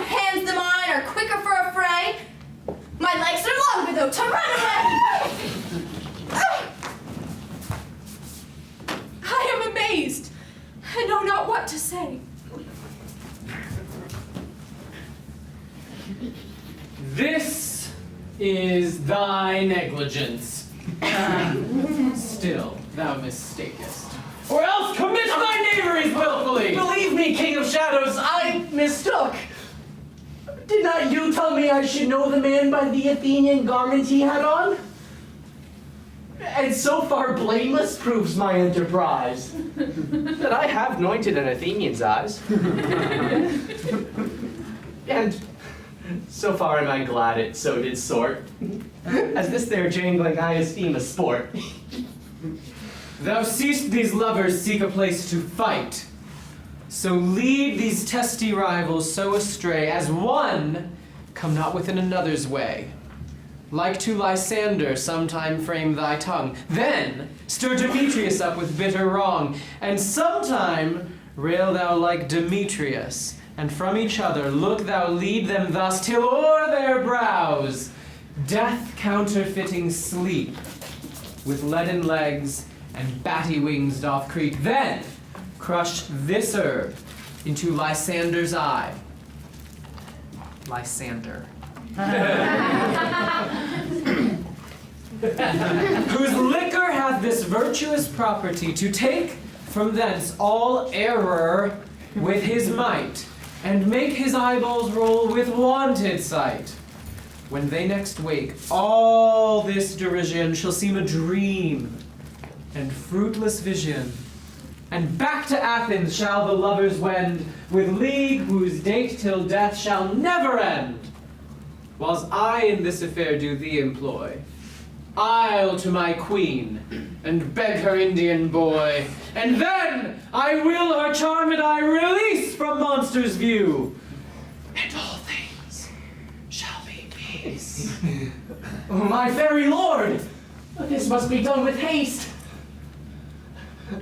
For nights, swift dragons cut the clouds full fast, and yonder shines Aurora's harbinger, at whose approach ghosts, wandering here and there, troop home to churchyards.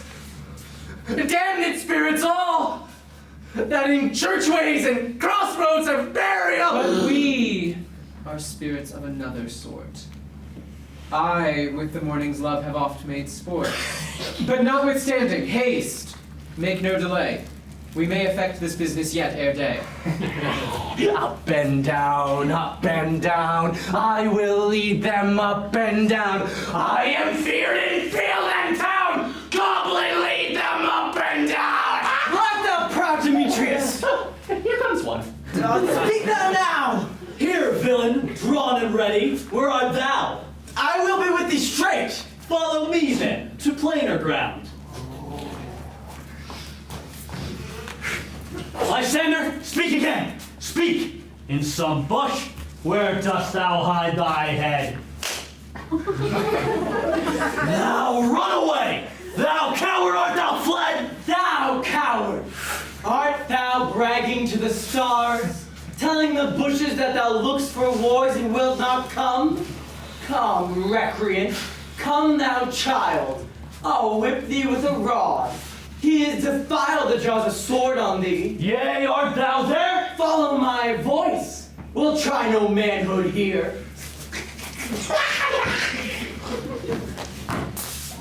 He goes before me and still dares me on. When I come where he calls, then he is gone.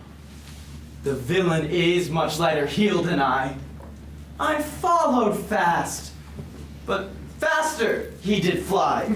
That fallen am I in dark uneven way, and here will rest me. Come thou gentle day, for if but once thou show me thy gray light, I'll find Demetrius and revenge this spite.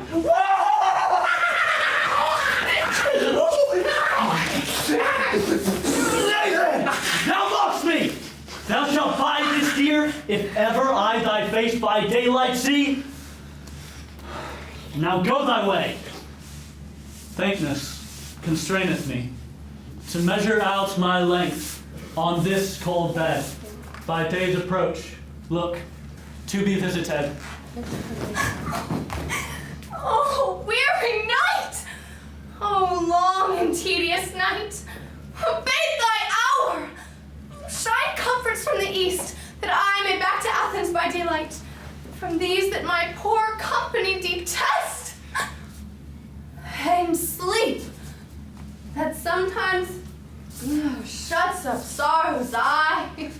Steal me a while from mine own company. Yet but 3. Oh, come one more. 2 of both kinds make up 4. Never so weary, never so in woe. Here she comes, cursed and sad. Cupid is a knavish lad, thus to make poor females mad. Bedabbled with the dew and torn with briars, I can no further crawl, no further go. My legs can keep no pace with my desires. Here will I rest me till the break of day. Heavens shield Lysander if they mean a fray. On the ground, sleep sound. On the ground, sleep sound. On the ground, sleep sound. On the ground, sleep sound. I'll apply to your eye, gentle lover, remedy. When thou wakest, thou takest true delight in the sight of thy former lady's eye. And the country proverb known, that every man should take his own, in your waking shall be shown. Jack shall have Jill, naught shall go ill. The man shall have his mare again, and all shall be well.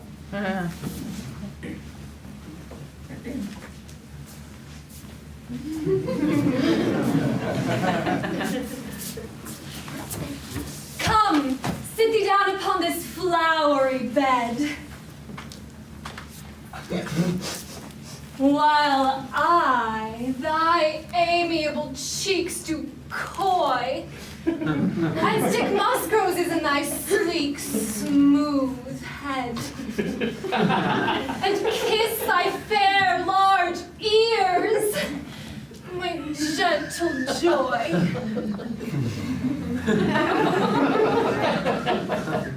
Where's Peas Blossom? Ready. Scratch my head, Peas Blossom. Where's Cobweb? Ready! Cobweb, good Cobweb. Get you your weapons in hand and kill me a red-hipped humblebee on the top of a thistle. Bring me the honey bag. Do not fret yourself too much in the action. And have a care the honey bag break not. I'd be loath to have you overflown with a honey bag. Where's Mustard Seed? Ready! Give me your hand, Mustard Seed. Pray you, leave your courtesy. What is your will? Nothing but to help Cavalier Cobweb to scratch. I must to the barber's, and I'm such a tender ass. If my hair do but tickle, I must scratch. What? Wilt thou hear some music, my sweet love? I have a reasonable good ear in music. Let's have the tongs and the bones. Or say, sweet love, what thou desirest to eat. Truly? Methinks I've a great desire to a bottle of hay. Good hay, sweet hay, hath no fellow. I have a venturous fairy that shall seek the squirrel's hoard and fetch thee off new nuts. I'd rather have a handful or 2 of dried peas. But pray you, let none of your people stir me. I have an exposition of sleep come upon me. Fairies, be gone, and be always away. Sleep thou, and I will wind thee in my arms. So doth the woodbine the sweet honeysuckle gently entwist. The female ivy so enrings the barky fingers of the elm. Oh, how I love thee! How I dote on thee me. Welcome, good Robin. Seest thou this sweet sight?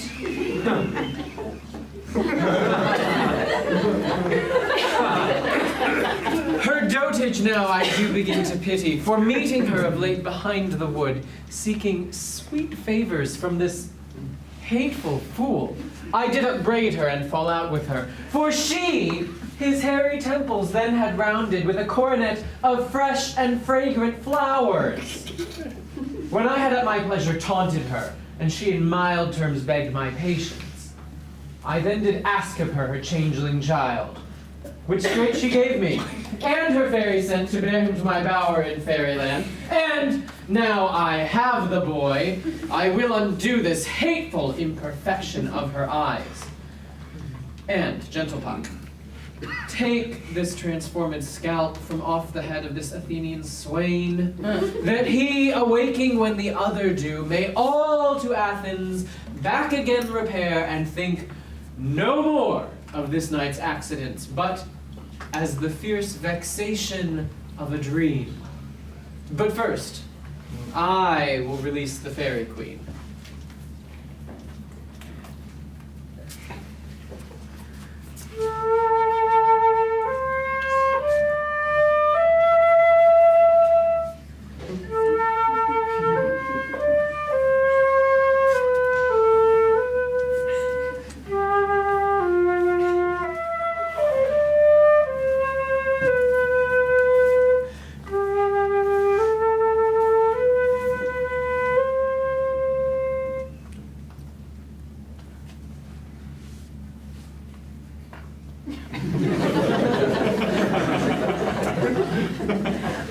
Be as thou wast wont to be. See as thou wast wont to see. Dian's bud or Cupid's flower hath such force and blessed power. Now, my Titania, wake you, my sweet queen.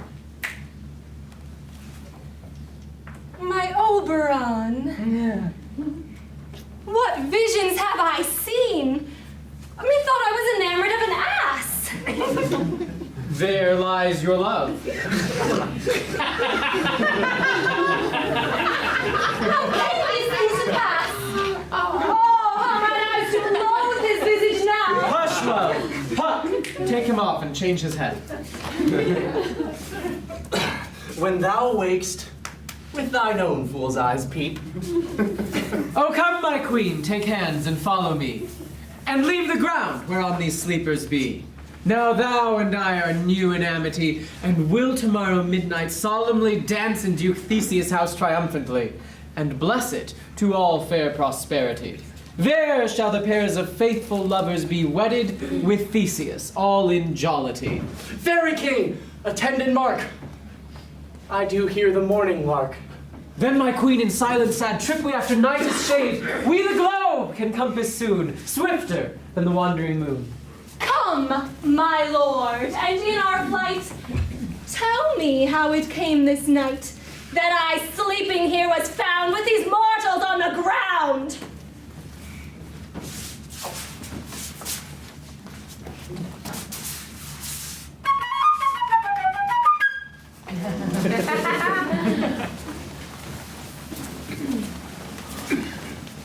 Go, one of you, find out the forester.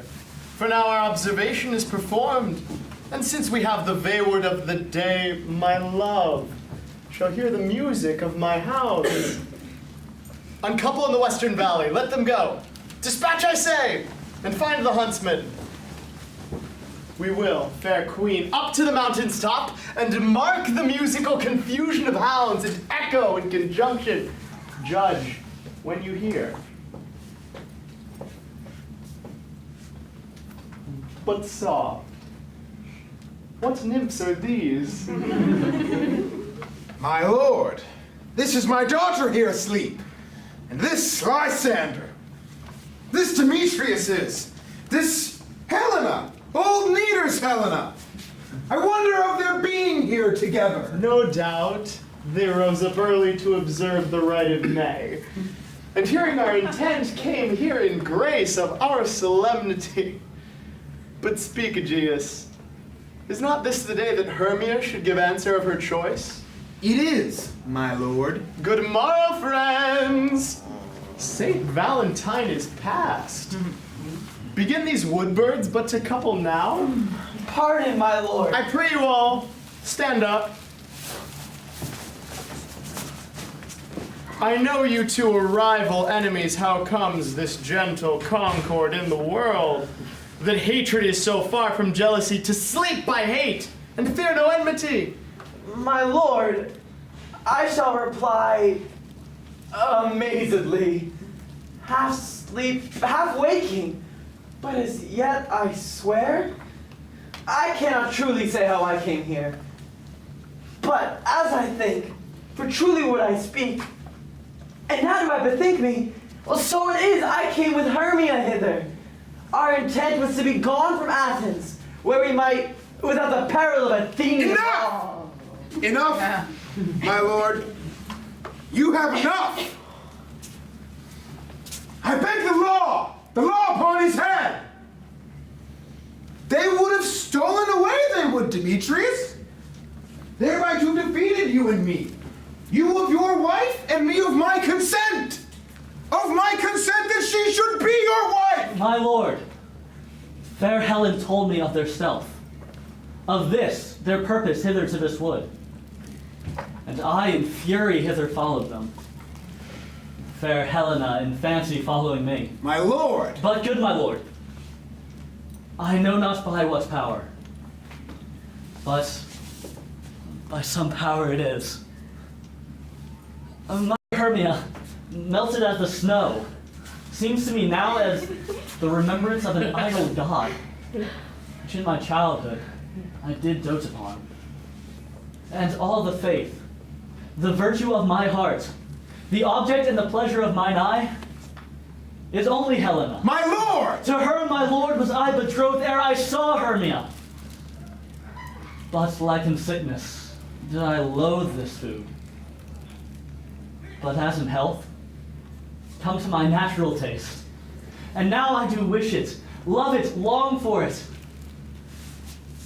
and will forevermore be true to it. Fair lovers, you are fortunately met. Of this discourse we more will hear anon. My lord! Aegeus, I will overbear your will. For in the temple by and by with us, these couples shall eternally be knit. And for the morning now is something worn, our purposed hunting shall be set aside. Away with us to Athens! 3 and 3 will hold a feast in great solemnity. Come, Hippolyta. These things seem small and undistinguishable. Methinks I see these things with parted eye, when everything seems double. So methinks.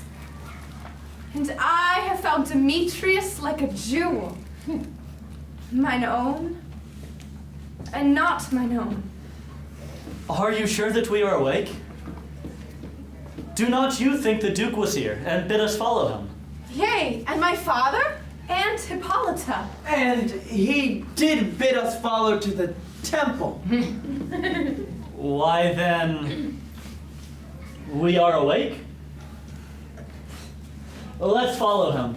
And by the way, let us recount our dreams.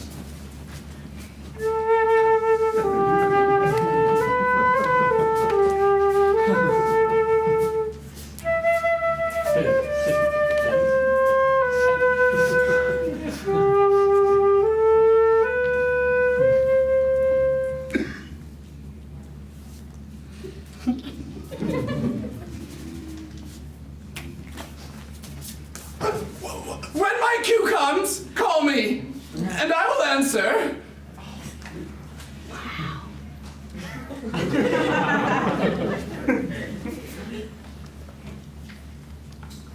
God's my life, stolen hence, and left me asleep.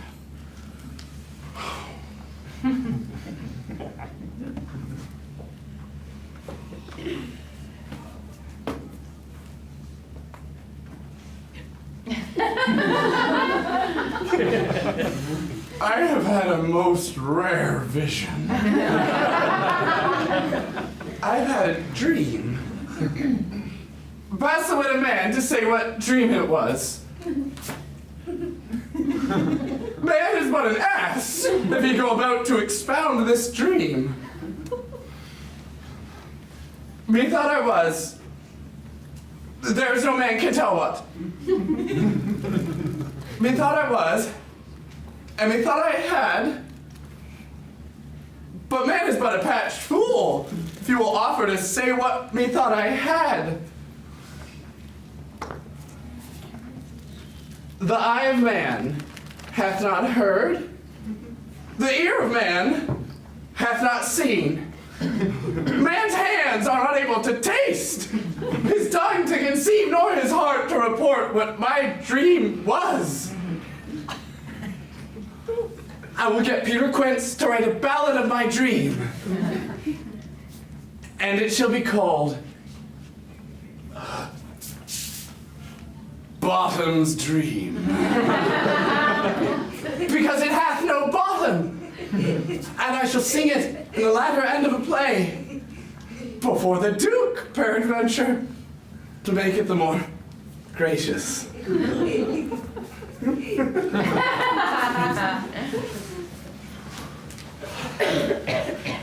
Have you sent to Bottom's house? Is he come home yet? He cannot be heard of. Out of doubt he is transported. If he comes not, then the play is marred. It goes not forward, doth it? It is not possible. You have not a man in all Athens able to discharge Pyramus but he. No, he hath simply the best wit of any handicraft man in Athens. And the best person too. And is a very paramour for a sweet voice. You must say paragon. Yeah. A paramour is, God bless us, a thing of not. Why are these high? Bottom! Oh, most courageous day, most happy hour! Masters, I am to discourse wonders. But ask me not what, for if I tell you I am no true Athenian, I will tell you everything, right as a fellow. Quince! Quince! The Duke is coming from the temple. And with him are 2 or 3 lords and ladies more merry. If our sport had gone forward, we had all been made men. Not a word of me, not a word of me. All that I will say is that the Duke hath dined. Get your apparel together. Every man look o'er his part. For the short and the long is, our play is preferred! In any case, let Thisbe have clean linen, and let not him that plays a lion pare his nails, for they shall hang out for the lion's claws. And most dear actors eat no onions, nor garlic, for we are to utter sweet breath. And I do not doubt but to hear them say, it is a sweet comedy. No more words, away, go away! 'Tis strange, my Theseus, that these lovers speak of. More strange than true. I never may believe these antique fables nor these fairy toys. Lovers and madmen have such seething brains, such shaping fantasies that apprehend more than cool reason ever comprehends.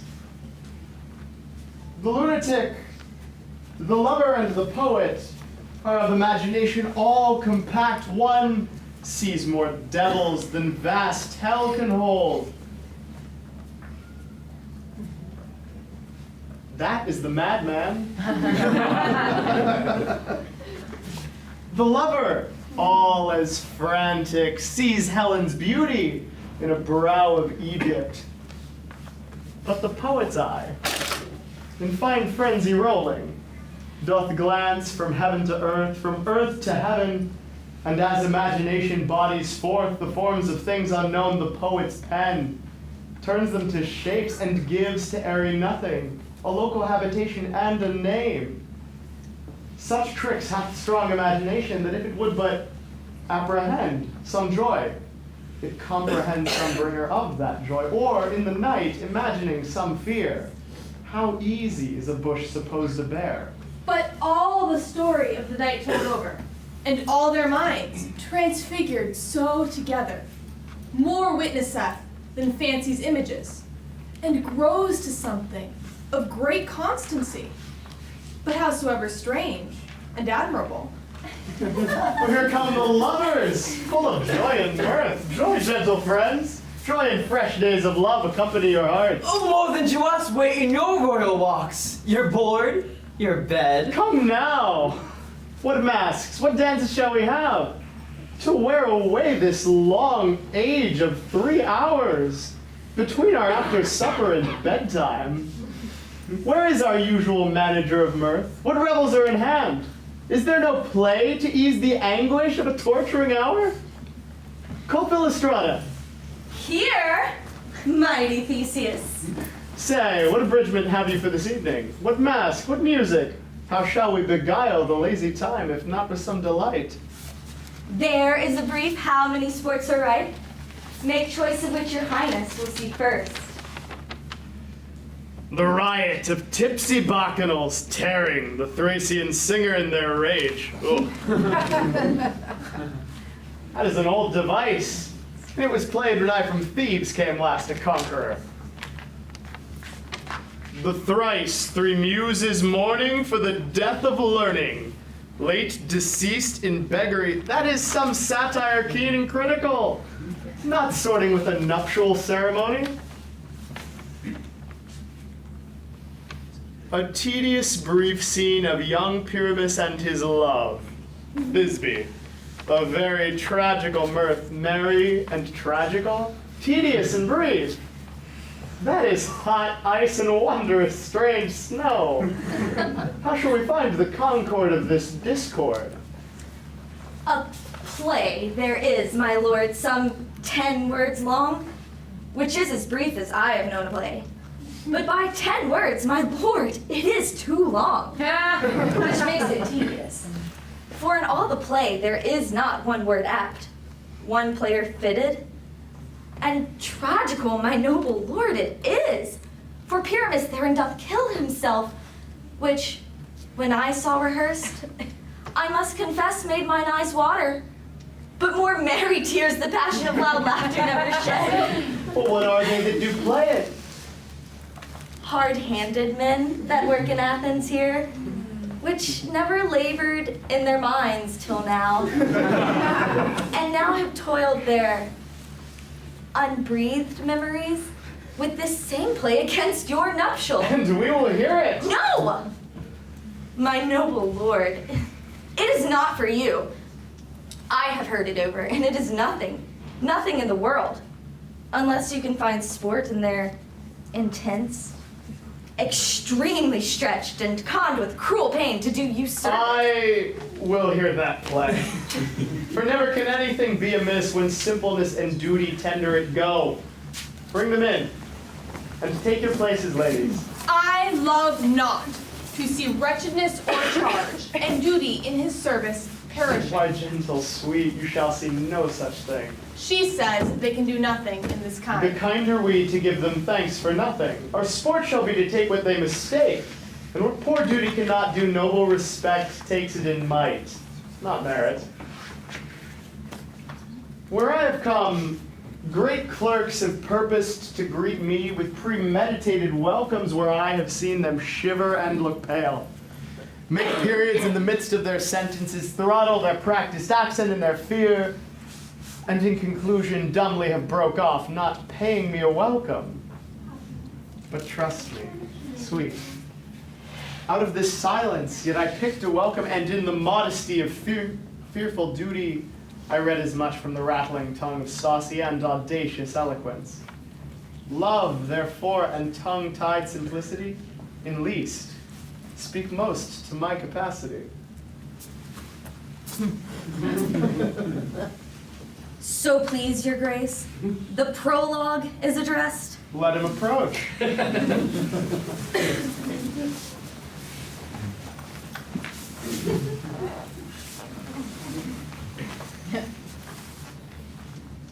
If we offend,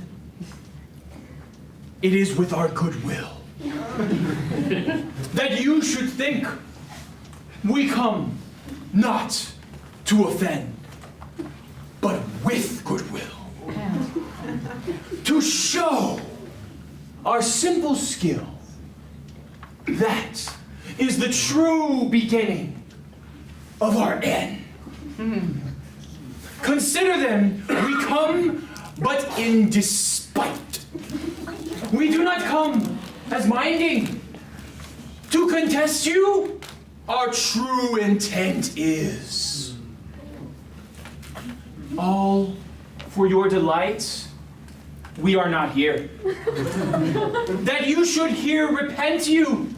The actors are at hand, and by their show you shall know all that you are like to know.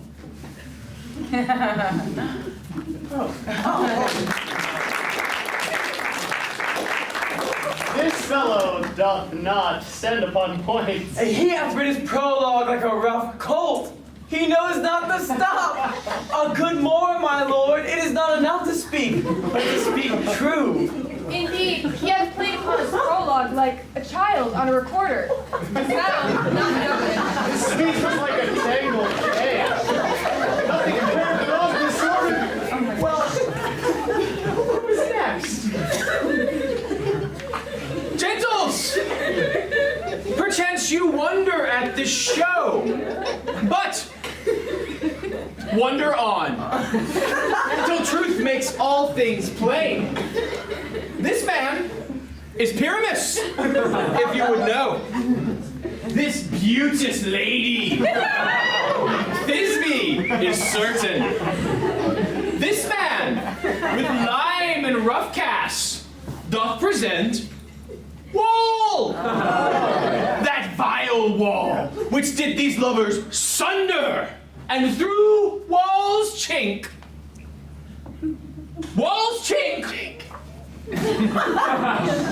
poor souls, they are content to whisper.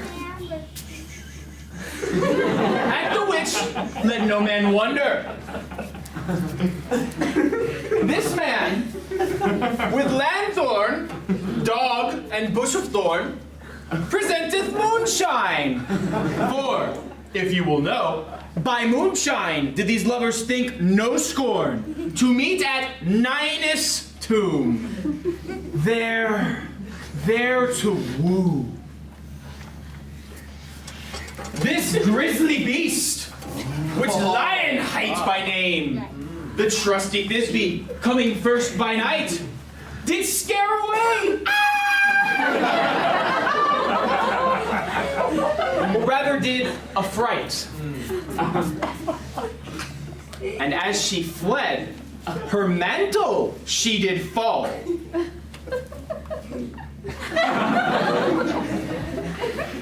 Which Lion vile with bloody mouth did stain.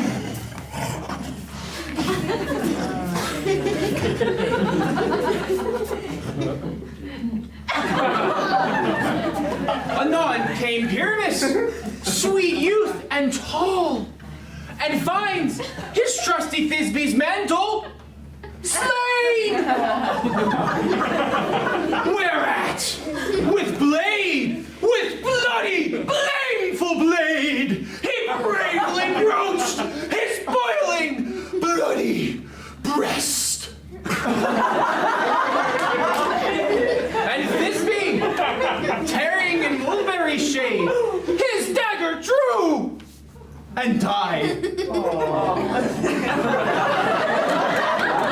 For all the rest, let Lion, Moonshine, Wall, and lovers twain at large discourse, while here they do remain.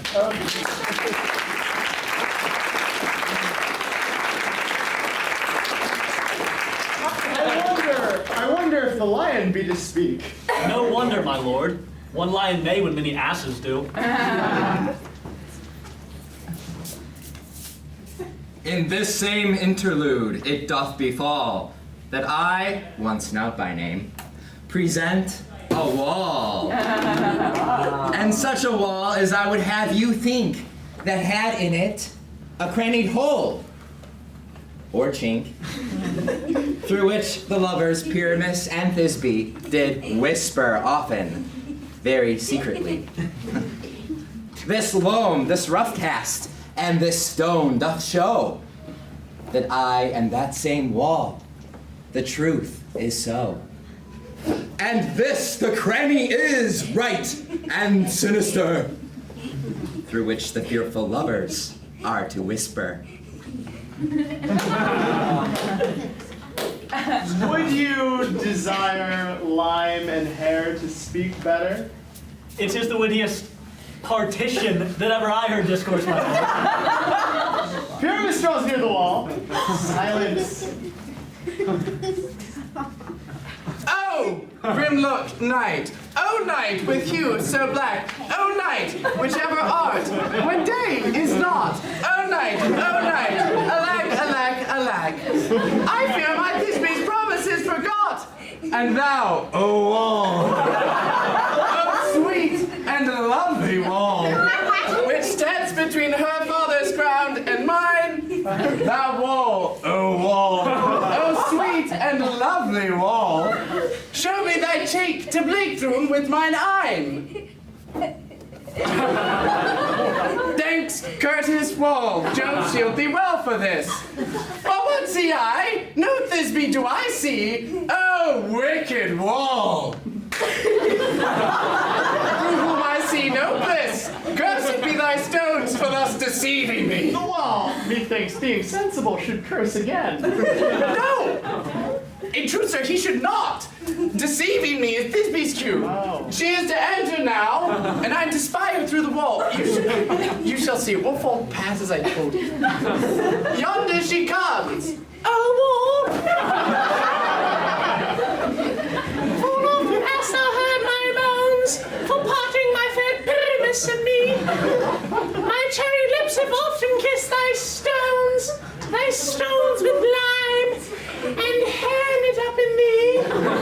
I see a voice. Now will I to the chink to spy, and I can hear my Thisbe's face. Thisbe, My love art, my love I think. think what thou wilt. I am thy lover's grace, and like Lymander am I trusty still. I like Helen to the fates me cure. Not Shafalus to Proclus was so true. As Shafalus to Proclus, I to you.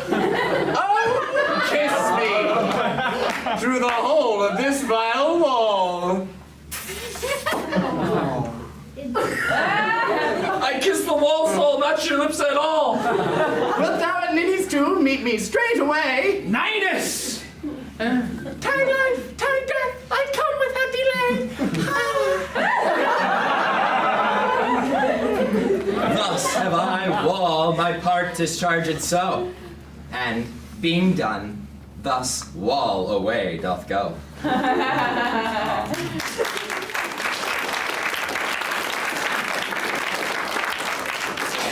Well, now is the mural down between the two neighbors. No remedy, my lord, when walls are so willful to hear without warning.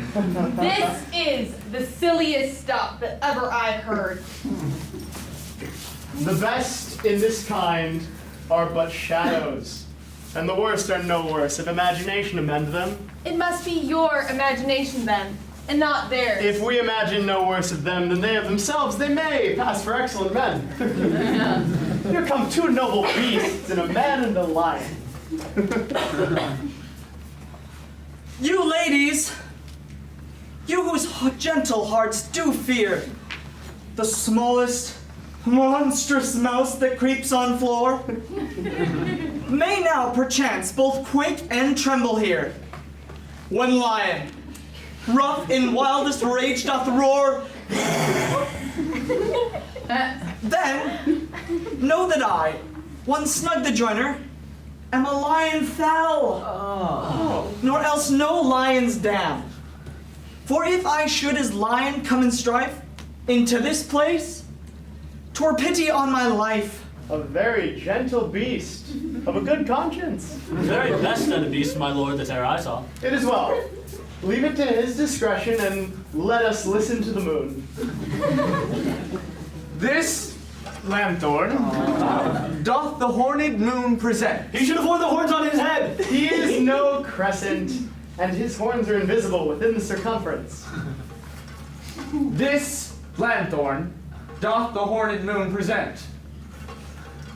Myself, the man in the moon, do seem to be. Now, this is the greatest error of all the rest. The man should be put into the lanthorn. How is it else the man in the moon? He dares not come for the candle, for you see it's already in snuff.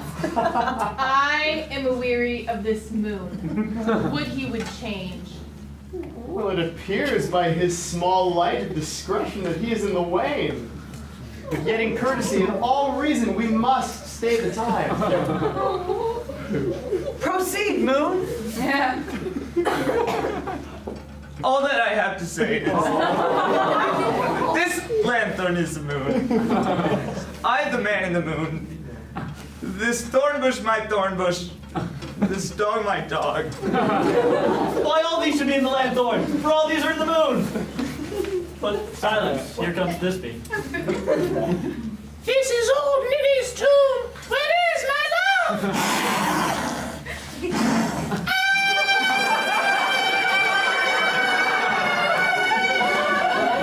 Lord Lion? Well run, Disney. Well shown, Moon. Truly, the moon shines with good grace. Well moused, lion. And so the lion vanished. And then came here. Sweet moon, I thank thee for thy sunny beams. I thank thee, moon, for shining now so bright. For by thy gracious golden glittering gleams, I trust to take of truest Thisbe sight.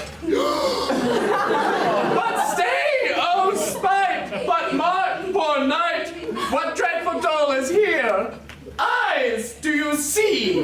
How can it be? Oh, dainty duck! Oh dear, thy mantle good, what stained with blood? Approaching fury spell! Oh fates, come, cut thread and thrum, quell, crush, conclude, and quell!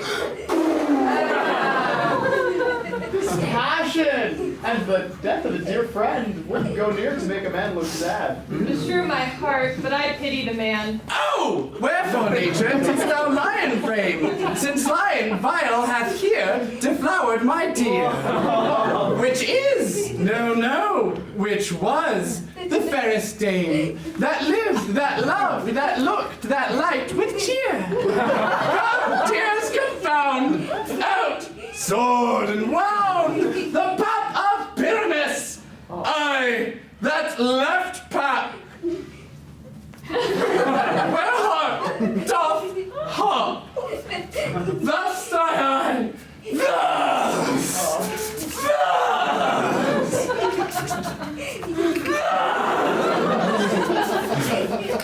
Now am I dead, now am I fled. My soul is in the sky. Time, lose thy light, moon, take thy flight. Now, die!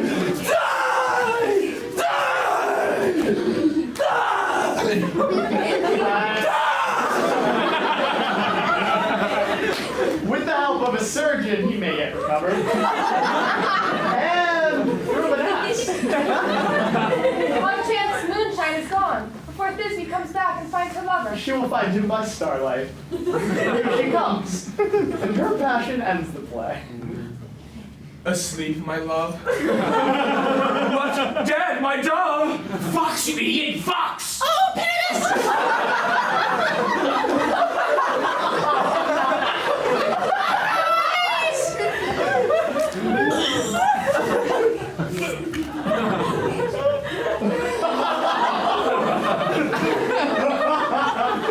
Speak! My dove! Dead! My dove must have a nice sweet eyes! Please, my lips! This cherry nose! These yellow cowslip cheeks are gone! Oh, be careful. My God! Lovers make moan! Moan!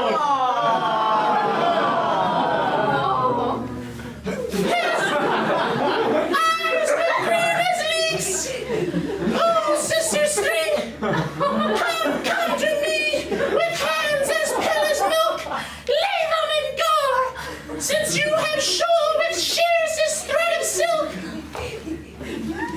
Tongue not a word, come trusty sword, come blade thy breast and brew.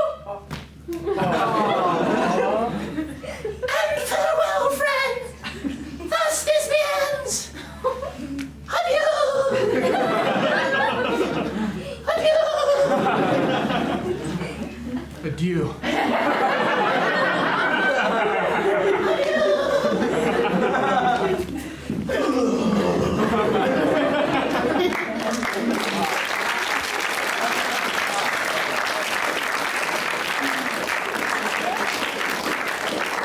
And Moonshine and Lion are left to bury the dead. Hi, and Wall too. No!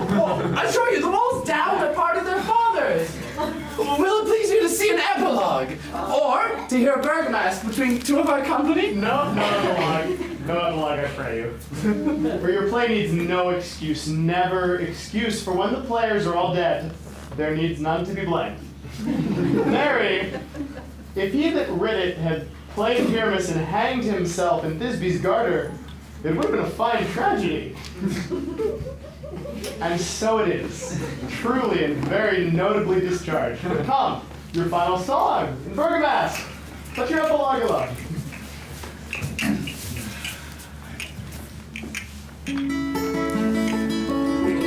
I'm bringing drama back. I'm bringing drama back.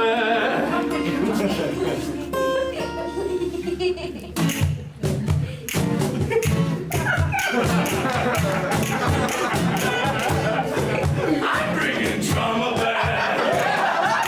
All the boys don't know how to act. I think it's cool. I like a laugh.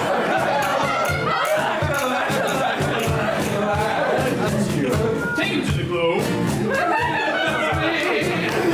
You see the hole in this one, you guys. I'll let you kiss me under the moonshine. It's just that no one's made me feel this way. Take him to the globe.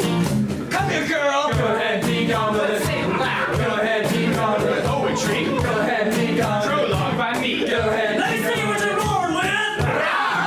Look at those lips. Go ahead, be gone with it. Go ahead, be gone with it. This is mine. Go ahead, be gone with it. Get your drama. Go ahead, be gone with it. Get your drama. Get your drama. Go ahead, be gone with it. Get your drama. Be gone with it. Get your drama. Go ahead, be gone with it. Get your drama. Go ahead, be gone with it. I think that drama bad. Yeah. Them other players don't know how to act. No one dies on stage like me, and that's a fact. The ladies love it when I strike my left.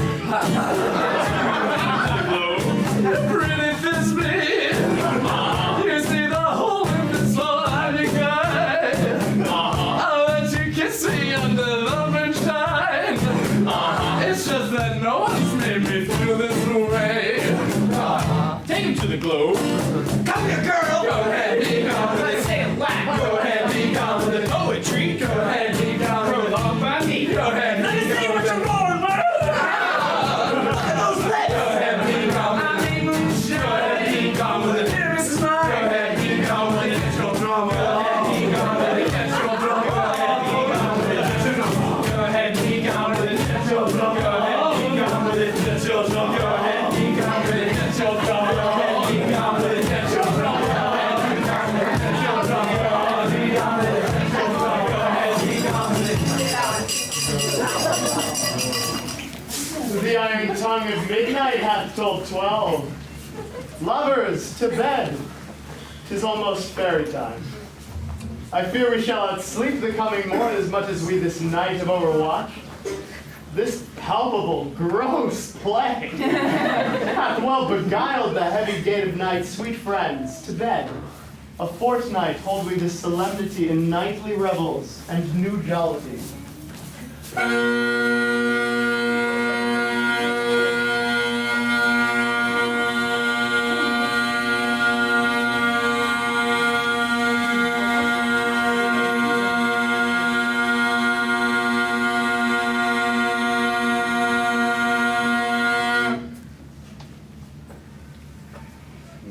the hungry lion roars, and the wolf behowls the moon, whilst the heavy plowman snores, all with weary task fordone. Now it is the time of night, that the graves all gaping wide. Everyone lets forth his sprite in the churchway paths to glide.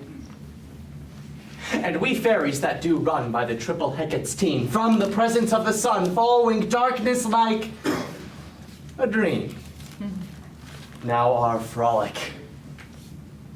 Not a mouse shall disturb this hallowed house.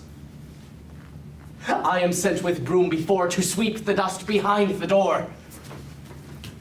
Through the house give gathering light, by the dead and drowsy fire. Every elf and fairy sprite hop as light as bird from briar. And this ditty after me sing, and dance it trippingly. First, rehearse your song by rote, to each word a warbling note. Hand in hand with fairy grace will we sing and bless this place. Now until the break of day, through this house each fairy stray. To the best bride bed will we, which by us shall blessed be, and the issue there create ever shall be fortunate.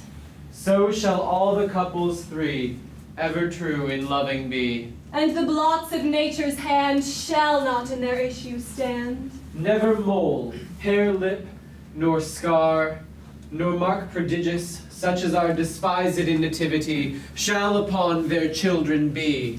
With this field dew consecrate, every fairy take his gate, and each several chamber bless through this palace with sweet peace. And the owner of it blessed, ever shall in safety rest. Trip away, Make no stay, meet us all by break of day. If we shadows have offended, think of this, and all is mended, that you have but slumbered here while these visions did appear. And this weak and idle theme, no more yielding but a dream. Gentles, do not reprehend. If you pardon, we will mend. And as I am an honest puck, if we have unearned luck, now to scape the serpent's tongue, we will make amends ere long. Else the puck a liar call. So good night unto you all! Give me your hands if we be friends. And Robin shall restore amends.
Shakespeare.